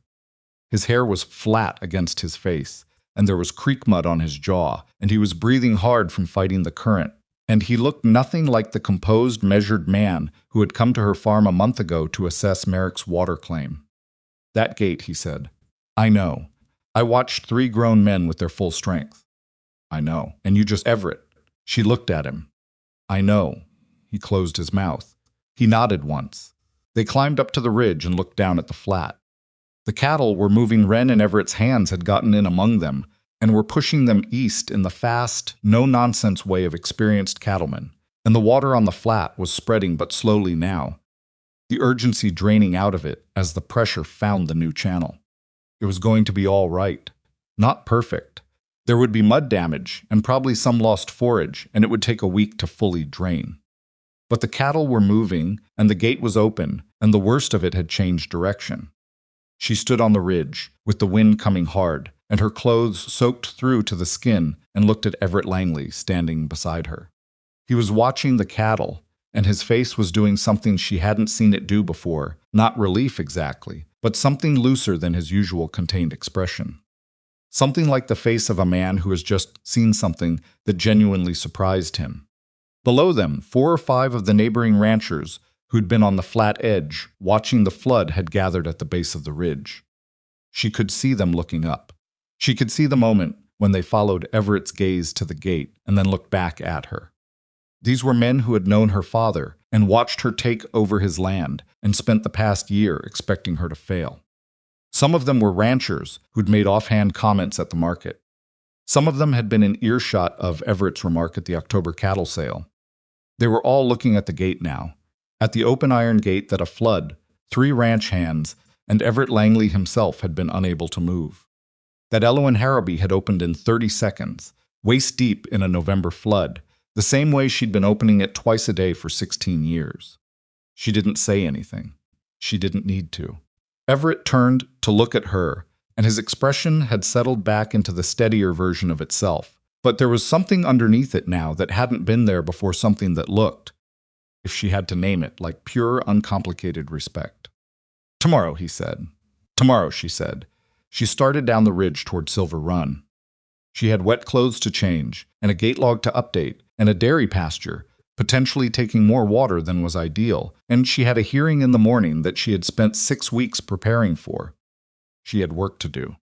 But she walked back down that ridge, knowing something had just happened on this land that no one in the Powder Basin would forget quickly, that the woman Everett Harrowby was trying to dispossess. The woman Everett Langley had once publicly pitied, had just stood waist-deep in a November flood and turned the water where she needed it to go. Not because anyone told her to, not because anyone helped her figure it out, because she knew her father's gait, because she had always known it. And tomorrow morning she was going to walk into that courtroom and remind the entire basin exactly what that meant. She changed out of the wet clothes and hung them by the stove and stood in the kitchen for a moment in dry wool, with her hands wrapped around a coffee cup, letting the warmth work back into her fingers. The dairy pasture had taken more water than was ideal, but less than she'd feared. The channel had redirected the surge cleanly enough that the lower gate had handled it without backing up into the pasture itself, which meant the cows were wet and unhappy, but not in danger. Wren had checked them by the time she got back down from the ridge and reported they were settled, which was the best news of the afternoon. She ate a cold supper standing at the counter because sitting down felt like admitting the day was over, and the day was not over. She had her papers to organize one final time, her clothes to press for the morning, and the quiet work of deciding exactly how she was going to stand in that courtroom and say what she needed to say without making it sound like anything other than the plain truth. That last part was the hardest. She'd watched men argue in public spaces before her father, other ranchers at town meetings, the occasional dispute at the market, and she'd noticed that the ones who won weren't always the ones with the best argument. They were the ones who made the argument feel like common sense, who spoke to the room and not just to the opposing party, so that by the time they were finished, everyone present felt like they'd arrived at the conclusion themselves. She was not naturally that kind of speaker. She was the kind that said the precise thing and expected people to understand it, and when they didn't, she said it again with slightly more precision, rather than reaching for a different door into the same room. Her father had been that way too. He'd won his courthouse case, but he'd told her afterward that he'd come closer to losing it than he should have, because he'd spent too long explaining the technical details of the fence survey and not long enough just looking the magistrate in the eye and saying what was obviously true. She thought about that while she pressed her good wool skirt and the dark green blouse she wore to market days. She thought about the gate and about what it meant that she was the only person who could open it, and she thought about how to say that in a room full of men without sounding like she was arguing, and without sounding like she was pleading either. She was still thinking about it when she went to bed. She was still thinking about it when she woke up at 4. She stopped thinking about it when she got up and milked the cows, because the cows were the anchor of her day, and they always had been. And whatever was happening in the human world of legal disputes and water rights, and men who thought they understood her land better than cows needed milking at 4 in the morning, and they needed it done correctly. She did it correctly. Then she went inside and got dressed. The Clearwater Courthouse was a 2-story timber building on the main street that served as courtroom, land records office, and occasional jail, depending on what the territory required of it on any given day. On the morning of November 15th, it was serving as a courtroom, and it was full. Elowen had expected some attendance.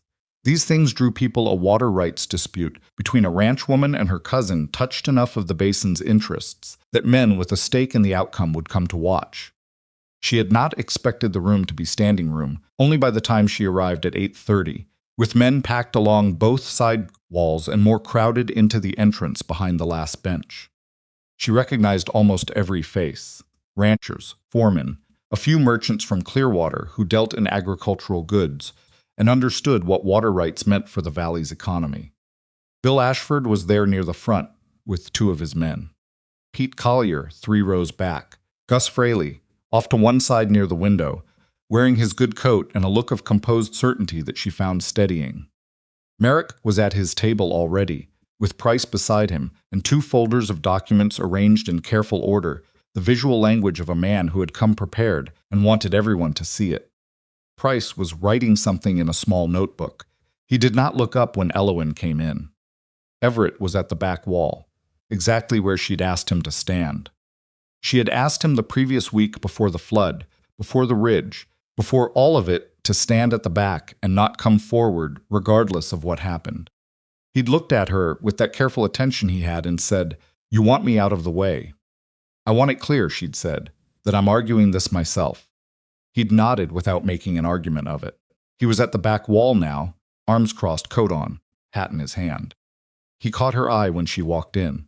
He nodded once. She sat at her table. She put her papers in front of her. She did not look at Merrick. The magistrate was a man named Henry Tull, who had been on the bench in Clearwater for 8 years and had the compressed, economical manner of someone who had learned that the fastest way through a complicated thing was a straight line. He came in at 9 o'clock and sat and looked at the room with the mild expression of a man who was not surprised by the attendance, but was going to treat it as irrelevant regardless. "This is a water rights filing," he said without preamble.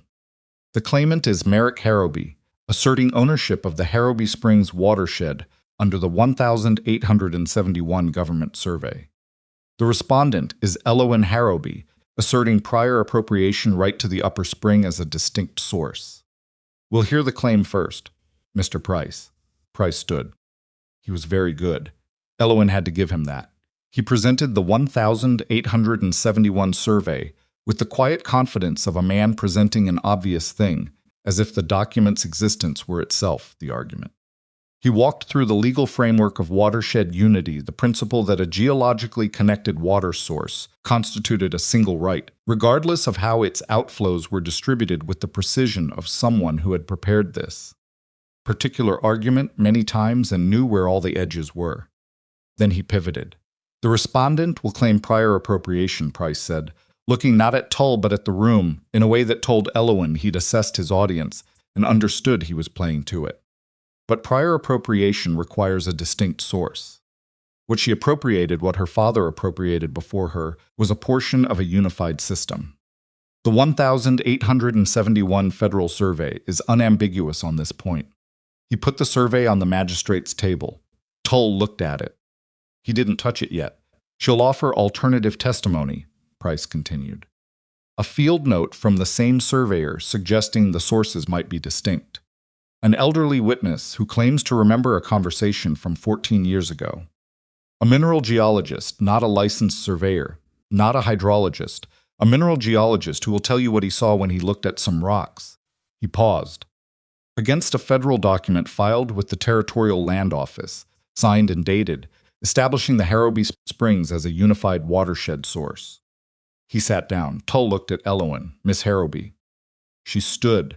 She had been over this so many times that the shape of it was in her hands as much as her head, and she started the same way her father had always said to start, with the simplest true thing. "The 1871 survey is wrong," she said, "not falsified." Wrong. The surveyor who drew it noted in his own field observations in the documents filed with the same Territorial Land Office, Mr. Price just cited that the upper spring showed signs of emerging from a separate geological formation. He intended to note it separately in the final map. He didn't. The field note is in the public record and has been there since 1871. She put Cutter's field notes on the magistrate's table. Tull picked them up. He read them. She watched his face while he read them and could not tell anything from it, which meant he was either a good judge or a good poker player, and possibly both. "J.P. Cutter is deceased," she said, "but his field observations are a public document. What he saw, he wrote down. What he wrote down is what the ground actually shows: two springs, two formations, two sources that happen to be close to each other, but are not the same water." She presented Caldwell next. He stood and explained his geological assessment in the careful, specific language of a man who understood he was talking to non-specialists and had prepared accordingly, and she watched the room while he talked. She could see the ranchers following it, not in the technical detail, but in the essential conclusion, which was that a man who knew rocks had looked at the rocks and said they were different. Price objected twice. Tull overruled him twice. Then she put Gus on. Gus had the natural advantage of being exactly what he looked like: a man who had been working this land for 40 years and had no reason to lie about anything because he had nothing to gain from any outcome. He told his account of the 1869 conversation between Thomas Harrowby and Henry Ashford, in the same flat, unhurried voice he used for everything. And the room was quiet while he talked in the way. Rooms get quiet when they're listening to something they believe. Price cross-examined him on the date. "You're certain this conversation occurred in the summer of 1869, Price said. 14 years ago. "I'm certain," Gus said. "That's a long time to remember a specific conversation." "I remember it because Henry Ashford was angry about it and said so for most of the following winter." Gus looked at Price with the mild patience of someone who has all day.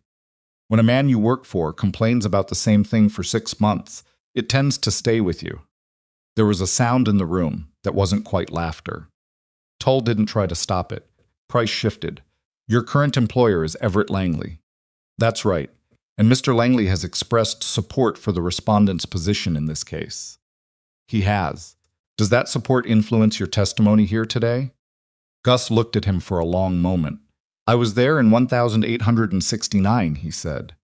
Langley was 23 years old and living in Nebraska.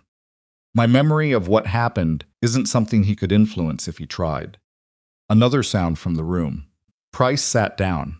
Elowen put Wren's sign maintenance statement into evidence, establishing continuous daily operation of the gate and channel from Thomas Harrowby's construction through the present day. She put her father's ledger entries in dates, materials, labor, all of it in Thomas's cramped, careful hand.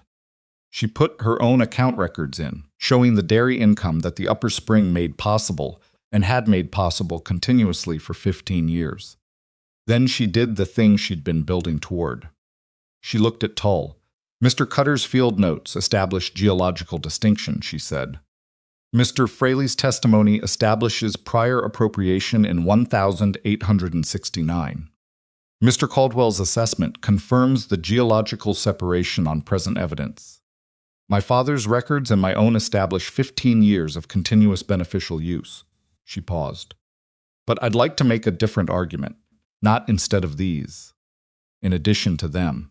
Tull waited.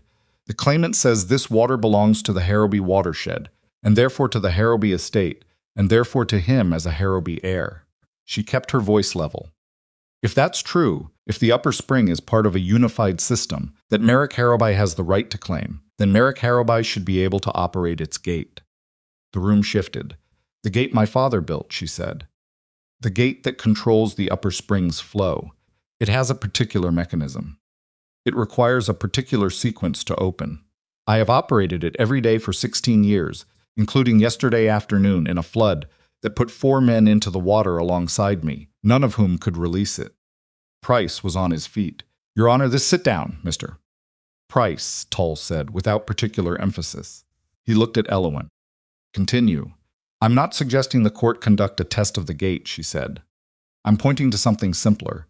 The water rights that Merrick Harrowby is claiming have been put to continuous, productive, daily use by one person, me, for 16 years. Not by Merrick Harrowby. Not by anyone with a theoretical claim based on a survey, done by a man who never got off his horse." She looked at the room for the first time since she'd started speaking, just for a moment. "If he owns the water, he should be able to work it. He has never once been to that spring. He has never operated that gate. He has never put that water to any use at all." She looked back at Tull. "That's what prior appropriation means," she said. "Not who drew a line on a map, who put the water to work." She sat down. The room was quiet in the way that meant people were thinking, rather than simply listening. Tull looked at his papers. He looked at Cutter's field notes. He looked at the survey. He did not look at anyone in particular for a while, which was his right, and Elowen sat with her hands flat on the table and did not let her face do anything while she waited. Price asked to respond. Tull waved a hand. Price stood. He was composed, but she could see the adjustment happening, the subtle recalibration of a man whose plan has encountered terrain it wasn't designed for. He argued the geological unity point again, with more technical language this time, and then he argued that the gate mechanism was an irrelevant, practical detail that had no bearing on the legal definition of water rights. Then he said something she hadn't expected. The respondent's own geological witness, Price said, was referred to her by Everett Langley. Mr. Langley, who by his own admission refused a financial arrangement with the claimant in this case. Mr. Langley, who has been visiting Silver Run Farm at irregular hours for the past 2 months. Mr. Langley, who is present in this courtroom today. He let the pause sit. The court should weigh whether the testimony supporting the respondent reflects independent assessment of the facts, or whether it reflects the interests of a man who has his own reasons for wanting the claimant to lose. Elowen did not turn around. She did not look at the back wall. She kept her eyes on Tull and kept her face exactly where she'd put it. Tull looked at Price. You're suggesting the respondent's evidence is coordinated by a third party. I'm suggesting the court should consider the relationships involved. I see. Tull looked down at his papers. Mr. Caldwell. You were referred to Miss Harrowby by Everett Langley? Caldwell, still in the witness area, nodded. He gave her my address. She wrote to me herself. We corresponded directly. I assessed the site independently. And your conclusion about the geological distinction that was based on your own examination of the formation. Entirely. I've been doing mineral surveys in this territory for 9 years. My professional reputation doesn't survive if I say what people want to hear. Tull nodded. He looked at Price. The witness's connection to Mr. Langley is noted, Tull said. It doesn't invalidate his observations. Proceed, Mr. Price. Price sat. He tried one more angle the argument that beneficial use of a portion of a unified source didn't establish senior right to that source over other heirs, and Elowen watched Tull's face while he made it and saw the point at which the magistrate stopped being persuaded. Then Tull called a brief recess. Elowen did not move from her table during the recess. She sat with her hands flat on the surface and looked at her papers and did not think about anything she couldn't control. Around her the room moved and murmured, and she heard fragments of conversations from the ranchers on the benches, not full sentences, just tones, and the tones were more positive than negative, which she allowed herself to notice once and then put away. Wren appeared at her elbow with a tin cup of water from somewhere. He put it down and didn't say anything, and went back to where he'd been standing. She drank the water. Merrick was talking to Price in low, tight tones at the far table. She didn't try to hear it. She could see enough Price's posture, which contained certainty of the morning, and replaced it with something more like containment of a different kind. The kind that happens when a man is managing a client who is unhappy with how things are going. Tull came back at 11:15. The room settled quickly. People who'd been standing outside the door pushed back in. Someone at the rear bumped the door frame, and someone else said something sharp to them, and then it was quiet. Tull looked at his papers. He looked at the survey. He looked at Cutter's field notes.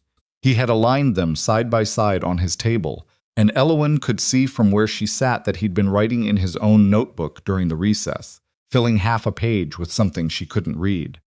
This case turns on 2 questions, Tull said. Whether the Harrowby Springs constitute a unified or distinct water source, and whether prior appropriation of the upper spring establishes senior right independent of the lower source and the broader watershed. He set the survey aside. He kept Cutter's field notes in front of him. The 1,871 government survey is a filed public document and carries legal weight, he said. It also contains an acknowledged limitation. Its own creator noted in his field observations that the upper source appeared to warrant separate notation. He didn't provide that notation. Whether through oversight or time constraints, the final map does not reflect what Cutter himself observed. He looked at Merrick's table. The claimant's case rests substantially on the survey's authority.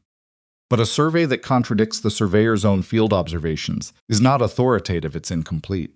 He paused. Caldwell's geological assessment corroborates Cutter's original field observation. The limestone formation does show distinct origin signatures for the 2 sources. The court finds the sources are not geologically unified. He looked at Elowen's table.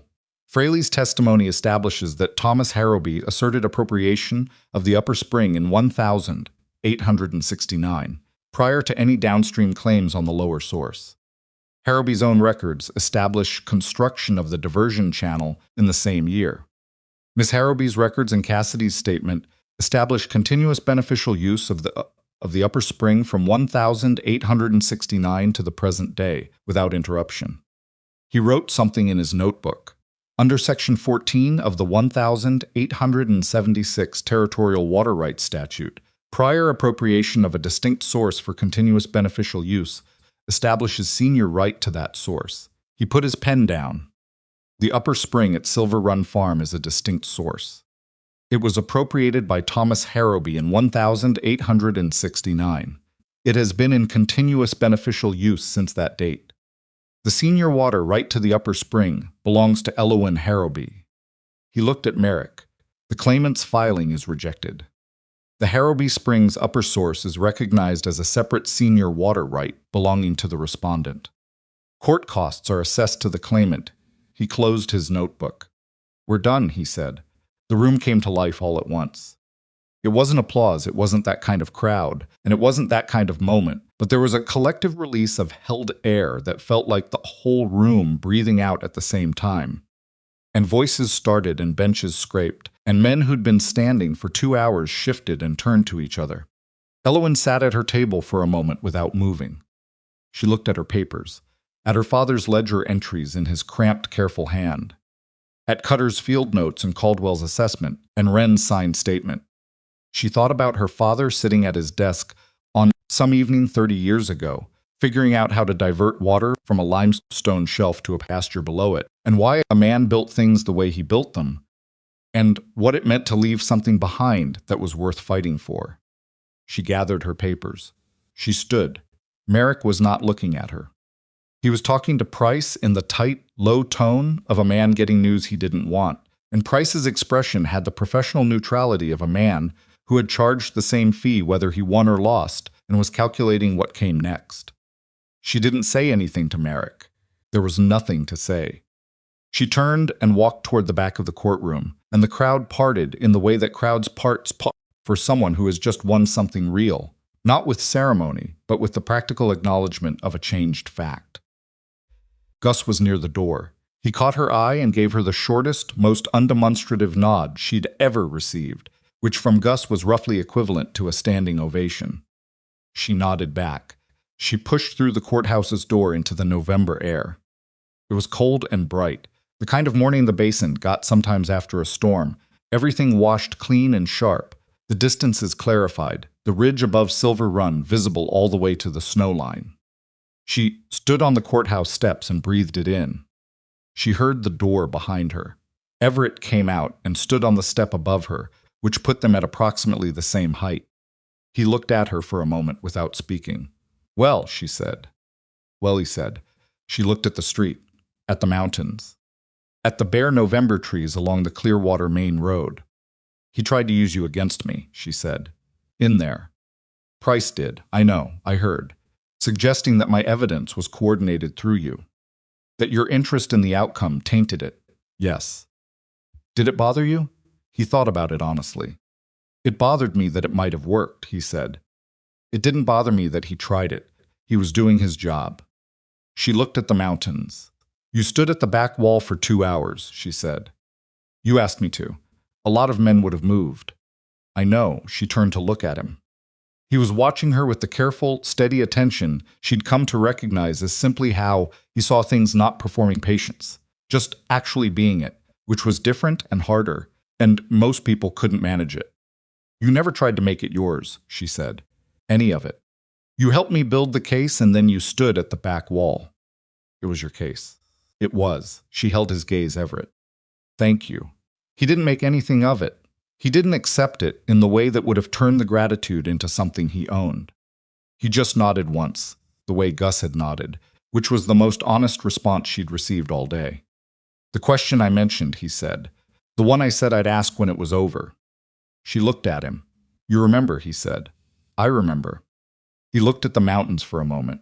She saw him decide something, not rehearsing the words, just making the decision to say them. "I'd like to call on you," he said, formally. "With your permission." She was quiet for a moment. A week ago, a month ago, she might have found 6 reasons to deflect it. She might have cited the hearing, or the dairy, or the general principle that she didn't have time for things she couldn't afford to be wrong about. She had a list of those reasons, well organized, available on short notice. She looked at Everett Langley on the courthouse steps in the November light, and thought about Marble's calf finding her feet in the dark barn at 4 in the morning, and about statute books on kitchen tables, and about a man who stood at the back wall for 2 hours because she'd asked him to. The dairy comes first, she said. I know, and Silver Run stays mine. The deed, the water right, the gate, all of it. I wouldn't want it any other way. She looked at him for another moment. Tuesday afternoons, she said. After the butter delivery. I'm usually back by 3. Something crossed his face that was better than his almost smile. It was the real version, brief and honest, and without any performance in it. Tuesday afternoons, he said. The courthouse door opened behind them, and people began filing out into the November morning, and the Powder Basin world resumed its motion around them. Gus walking toward the livery, Wren appearing from somewhere with the wagon. Ranchers clustering in small groups the way ranchers do after something significant has happened, and they need to agree among themselves about what it means. Elowen stepped down from the courthouse steps. She had cows to get back to, and a gate to check after yesterday's flood, and butter to press for Tuesday's delivery. She had a farm that was hers, and an upper spring that was hers, and a water right that was now filed in the territorial records in her name, clear and senior and uncontested. She had work to do. She drove home from Clearwater alone, the way she'd driven in. Wren had offered to ride with her, and she'd told him to go get a meal at the hotel and take the afternoon. Because he'd earned it, and because she wanted the drive back to be hers, just the wagon and the road and the basin opening up around her as she left the town behind. The mountains were clear in the way they got, after a storm, every ridgeline sharp against the sky, the kind of visibility that made the country look larger than it was, and made problems look smaller by comparison. She didn't feel triumphant. She'd maybe expected some clean, released feeling like a knot coming loose. What she felt instead was something quieter and less dramatic, the feeling of a debt paid. Not to Merrick, not to the court, but to her father and to the work he'd left her, and to the 15 months she'd spent making sure she didn't lose it. The gate was intact when she got back. She walked up to the upper spring before she even unhitched the horse, because the gate came before everything else, and she went through the sequence lift, quarter turn, strike, and the iron released the way it always had. And the water moved into the channel the way it always had, and Silver Run went on doing what it had always done without ceremony or announcement. She stood there for a moment, with the cold water running past her boots. Then she went and unhitched the horse. Merrick left the territory in the 3rd week of November. She heard it from Aldous Webb at the land office, who mentioned it with the particular neutral tone that small town officials use when they're trying not to have an opinion. Merrick had withdrawn from the boarding house. He'd been occupying in Clearwater, settled his accounts, and left with his bag and his lawyer in the direction of the Eastern Stage Road. He did not come to Silver Run before he left. She hadn't expected him to, and she wasn't sure what she would have done if he had. There was no conversation left to have. He had done what he did, and it had failed, and the only remaining question was what happened to the space his departure left in the family geography. She thought about her father, who had not had any affection for his brother's son, but had maintained a civil distance, because he believed that maintaining civil distances was the kind of discipline that kept a person decent. She thought she could probably manage the same as civil distance, maintained across whatever space Merrick now occupied in the world. It wasn't forgiveness. She wasn't built for easy forgiveness, and she knew it. But it was the decision to stop spending energy on something that was over, which was close enough. She wrote it in her father's ledger that evening, not as a legal notation, but as a personal one, in the back pages where Thomas had sometimes written things that weren't about farming at all. November 18, 1883. M.H. left the territory. The upper spring is registered in my name at the Territorial Land Office. The water flows the same as it always did. She looked at it for a moment. Then she added, "That's enough." The first Tuesday afternoon after the hearing, Everett came at 3 o'clock as arranged. He came without ceremony, no flowers, no prepared speech, none of the performance that some men put into courtship, because they'd confused performance with feeling. He came the way he came to most things, which was directly and without pretense, and he tied his horse at the fence and knocked at the door in the same 3-tap knock she'd come to recognize over the past 2 months. She had coffee ready, because she'd been up since 4 and coffee was always ready by 3 in the afternoon. They sat at the table and talked about the flood damage to his lower flat, which was real and ongoing. 3 sections of fence lost, some forage damage, a section of the creek bank that had undercut and would need shoring before it took more ground in the spring. He wasn't complaining. He was reporting, the way working people report on working problems, and she listened and asked the questions that came naturally, because she knew the land and the hydrology, and because it interested her. "The channel you opened," he said, "the diversion through your upper pasture. It probably saved me $800 in livestock." "It saved me a gate," she said. "If that flood had backed up further into the spring, the mounting posts could have failed." He looked at her. "That's not why you did it," he said. "It's a reason I did it." "Is it the reason?" She looked at her coffee cup. "The cattle were in danger," she said. "You can't watch cattle in danger and decide not to help because the math works out for you." "That's not," she stopped. "That's not what," he said. "That's not who my father raised," she said finally. He nodded. He didn't say anything else about it. He just nodded and drank his coffee, and they moved on to talking about the December market prices, which was a topic she had strong opinions about, and so did he. And they disagreed on 2 points and agreed on 3, and the afternoon went past 3:30 without either of them noticing. When he left, he stood at the door with his hat in his hand and said, "Same time next week?" "Same time," she said. He rode out. She stood in the kitchen for a moment and realized that her shoulders had been untensed for the past hour, which was not something that happened easily, and thought about what that meant. December came in properly cold and stayed that way. The dairy herd needed more attention and deep, cold water sources monitored. The channel checked for ice buildup at the gate mechanism. The barn temperature managed with the practical mathematics of livestock survival. She did all of it in the rhythms she'd developed over 15 years of watching her father do the same things, and she did them without particular difficulty. And Silver Run went on being Silver Run. Everett's Tuesday visits became the fixed point of the week she hadn't expected to need. It wasn't that she looked forward to them in any dramatic sense. She wasn't a person who organized her emotions around anticipation.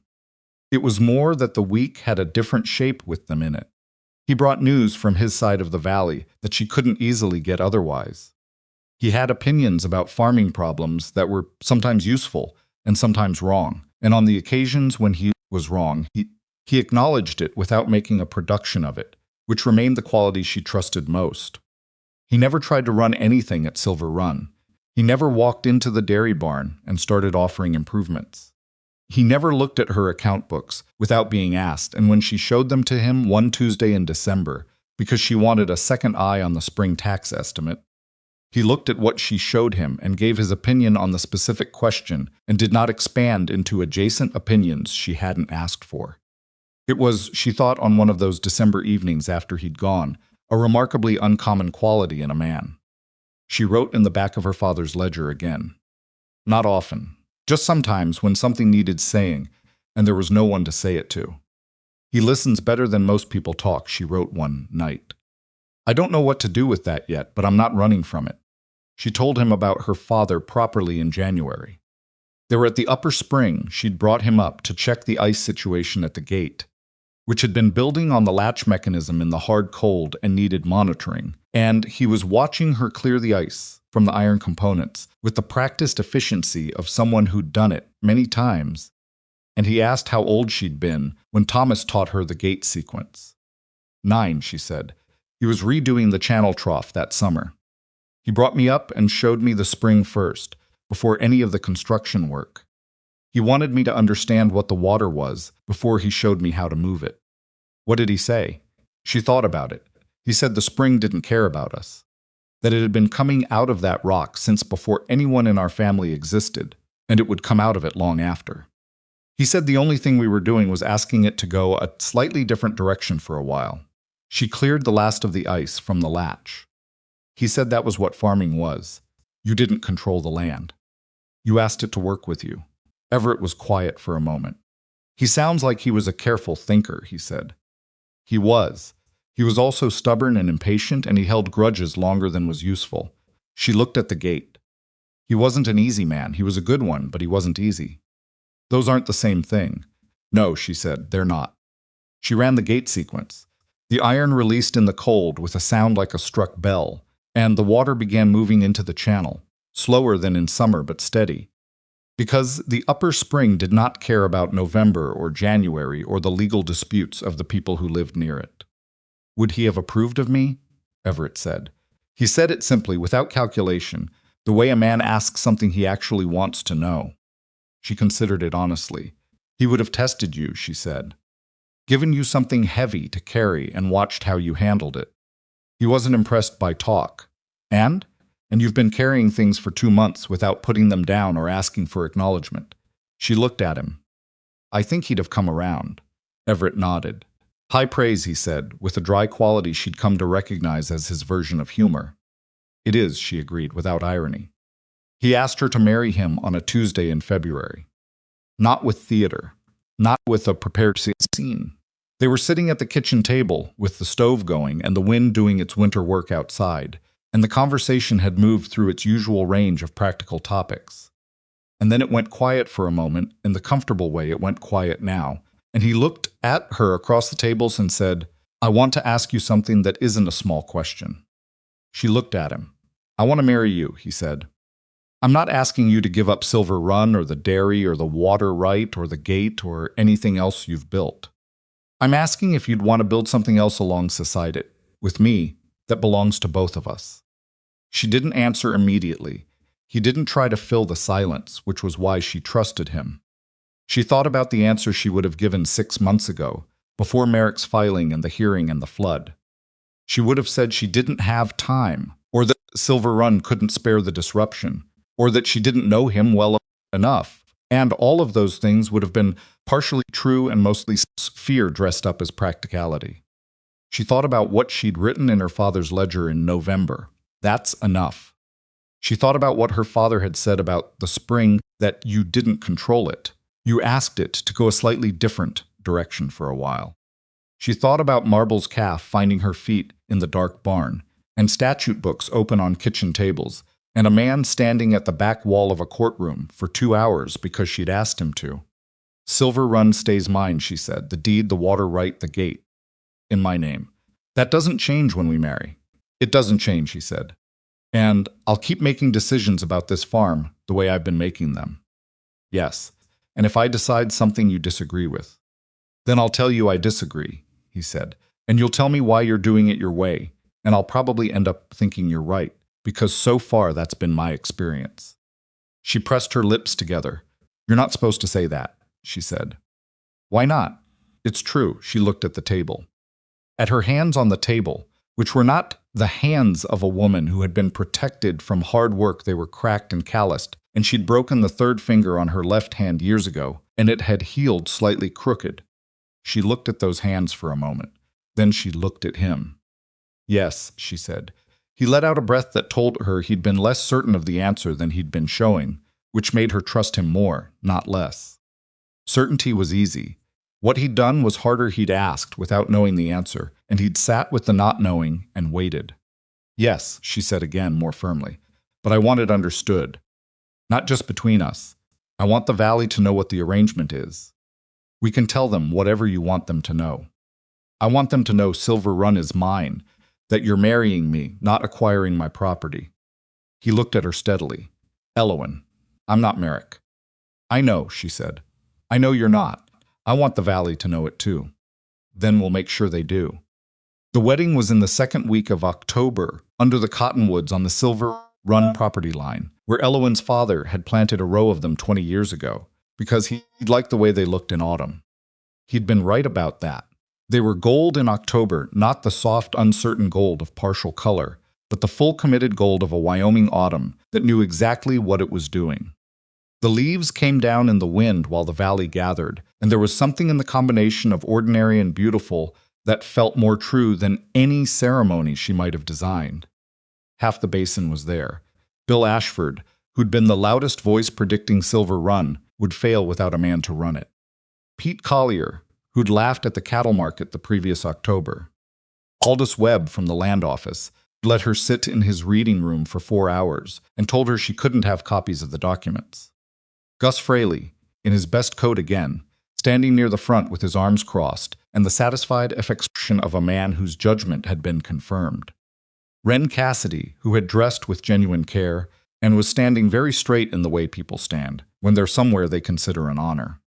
Caldwell had come down from Buffalo because she'd written to invite him, and he'd written back that he wouldn't miss it.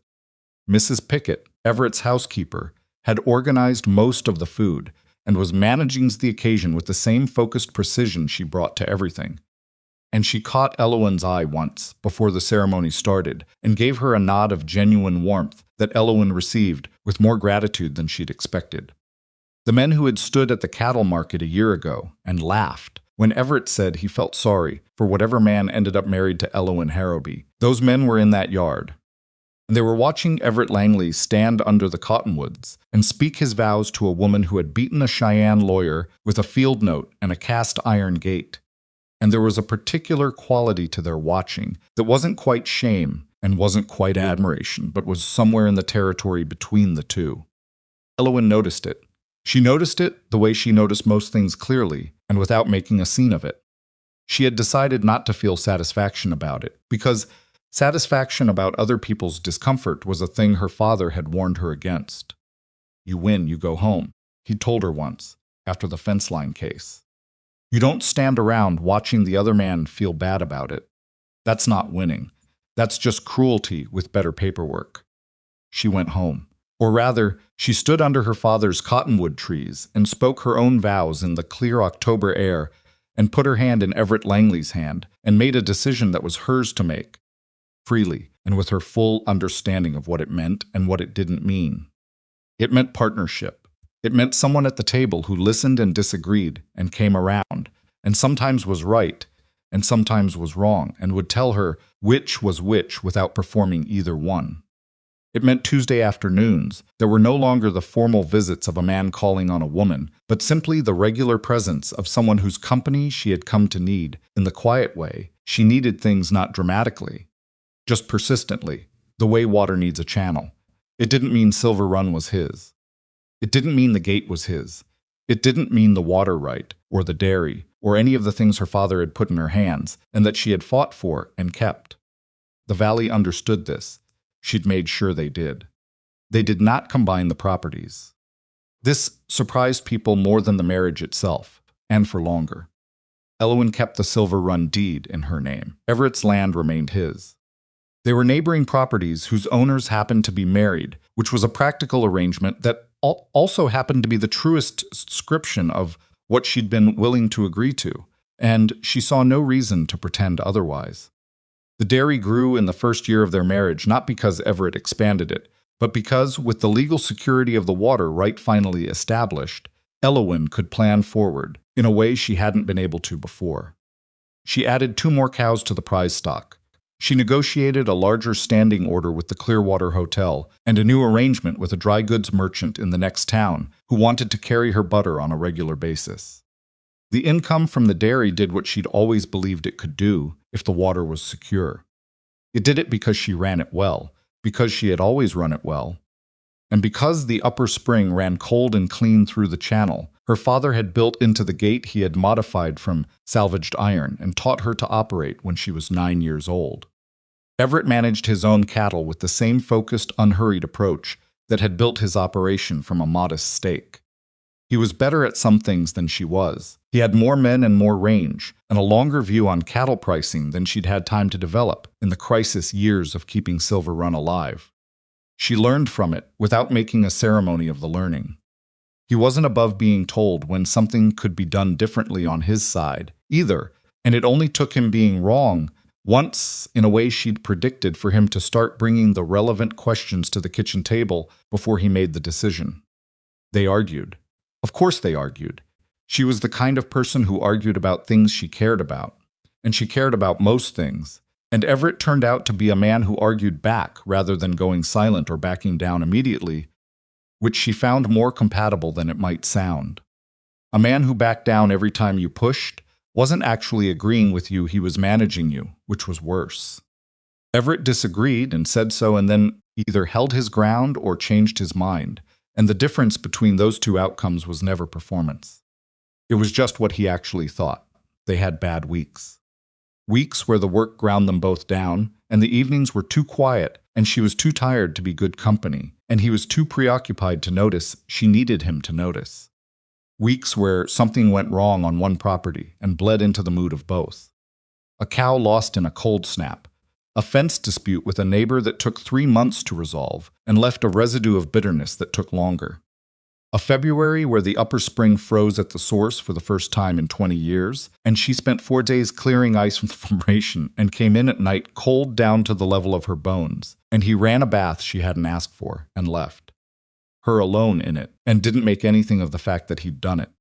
That was the thing about him that she kept coming back to. He didn't make things of things. He just did them. Merrick wrote once, 8 months after the hearing. The letter was postmarked from St. Louis and was 3 paragraphs long.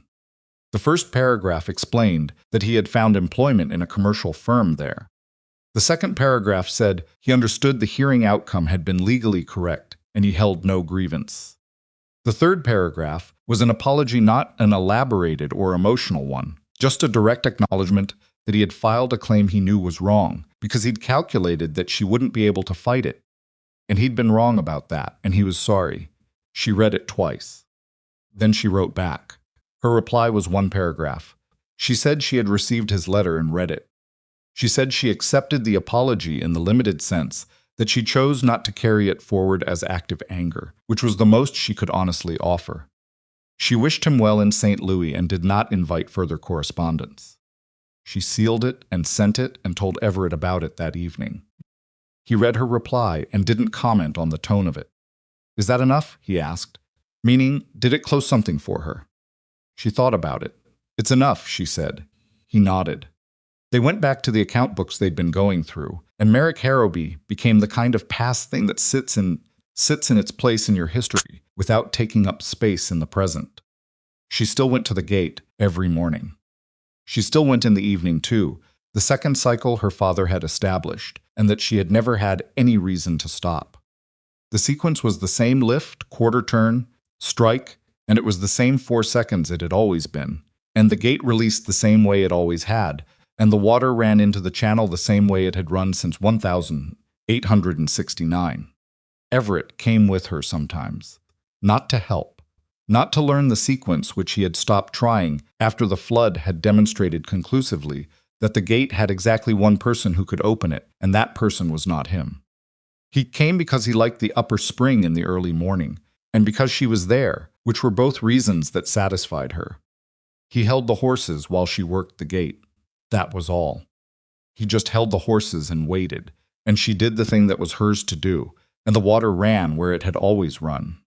The valley had believed for a long time that what Elowen Harrowby needed was a man strong enough to manage her, strong enough to absorb her stubbornness, redirect her independence, make her into something easier to understand.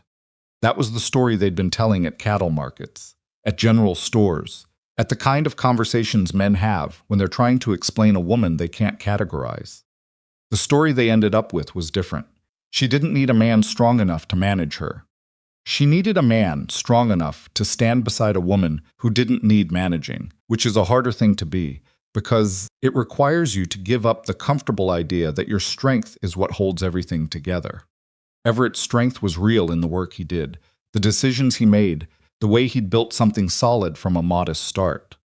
But the particular strength he needed for Elowen was the kind that didn't announce itself, the kind that showed up at 4 in the morning in a barn and asked what she needed. That stood at the back wall of a courtroom because she'd asked him to.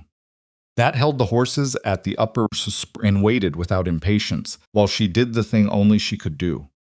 That's a hard thing to be. Most men don't manage it. Not because they're weak, but because they've been told so long that strength means being in front that they've forgotten it can mean something else entirely. Everett figured it out, not gracefully, not all at once. He got it wrong sometimes and came back around and got it more right the next time. The way people actually change not in revelations, but in accumulation. In the slow collection of moments where you chose the better version of yourself over the easier one. And Elowen, who had been alone in her competence for so long that she'd stopped looking for someone to share it with, had to learn that accepting help wasn't the same as surrendering ground. That trusting one person wasn't the same as being open to being taken. That you could let someone stand beside you without letting them stand in front of you. She'd had to learn that. It didn't come naturally. Some mornings, she still woke with a reflex of self-sufficiency so strong that she had to remind herself in the particular language of a woman who'd built everything she had with her own hands, that the point had never been to do it alone. The point had been to do it right. And doing it right, it turned out, sometimes meant letting the horses be held while you opened the gate. Every morning she rode to the upper spring, and the limestone shelf came up cold and clean out of its formation the way it always had, indifferent to the legal battles and the marriages and the seasons of the people who lived near it. She set her hands on the iron in the positions her father had shown her, and she ran the sequence, and the gate opened, and the water moved into the channel and down toward the dairy pasture, and the cows that produced the butter that made Silver Run what Silver Run was. She was 30 years old, and she owned the oldest recognized water right in the Powder Basin. Her father's name was still in the ledger, in his cramped, careful hand, in the entry from the summer of 1869, when he'd first diverted the upper spring. Her name was in the territorial records, filed and clear and senior to every other claim in the basin. And every morning, when she struck the worn iron and heard the gate release and felt the water begin to move, she thought about what her father had told her when she was 9 years old. Standing at this same spring in summer sun rather than November cold. You don't control it. You ask it to go a different direction for a while. She had asked the water to go a different direction. She had asked her own life to go a different direction too. And the morning light came through the limestone notch, the same way it always had, and the water ran cold and clear down the channel her father had built. And Silver Run kept on being Silver Run, and that was enough. That had always been enough.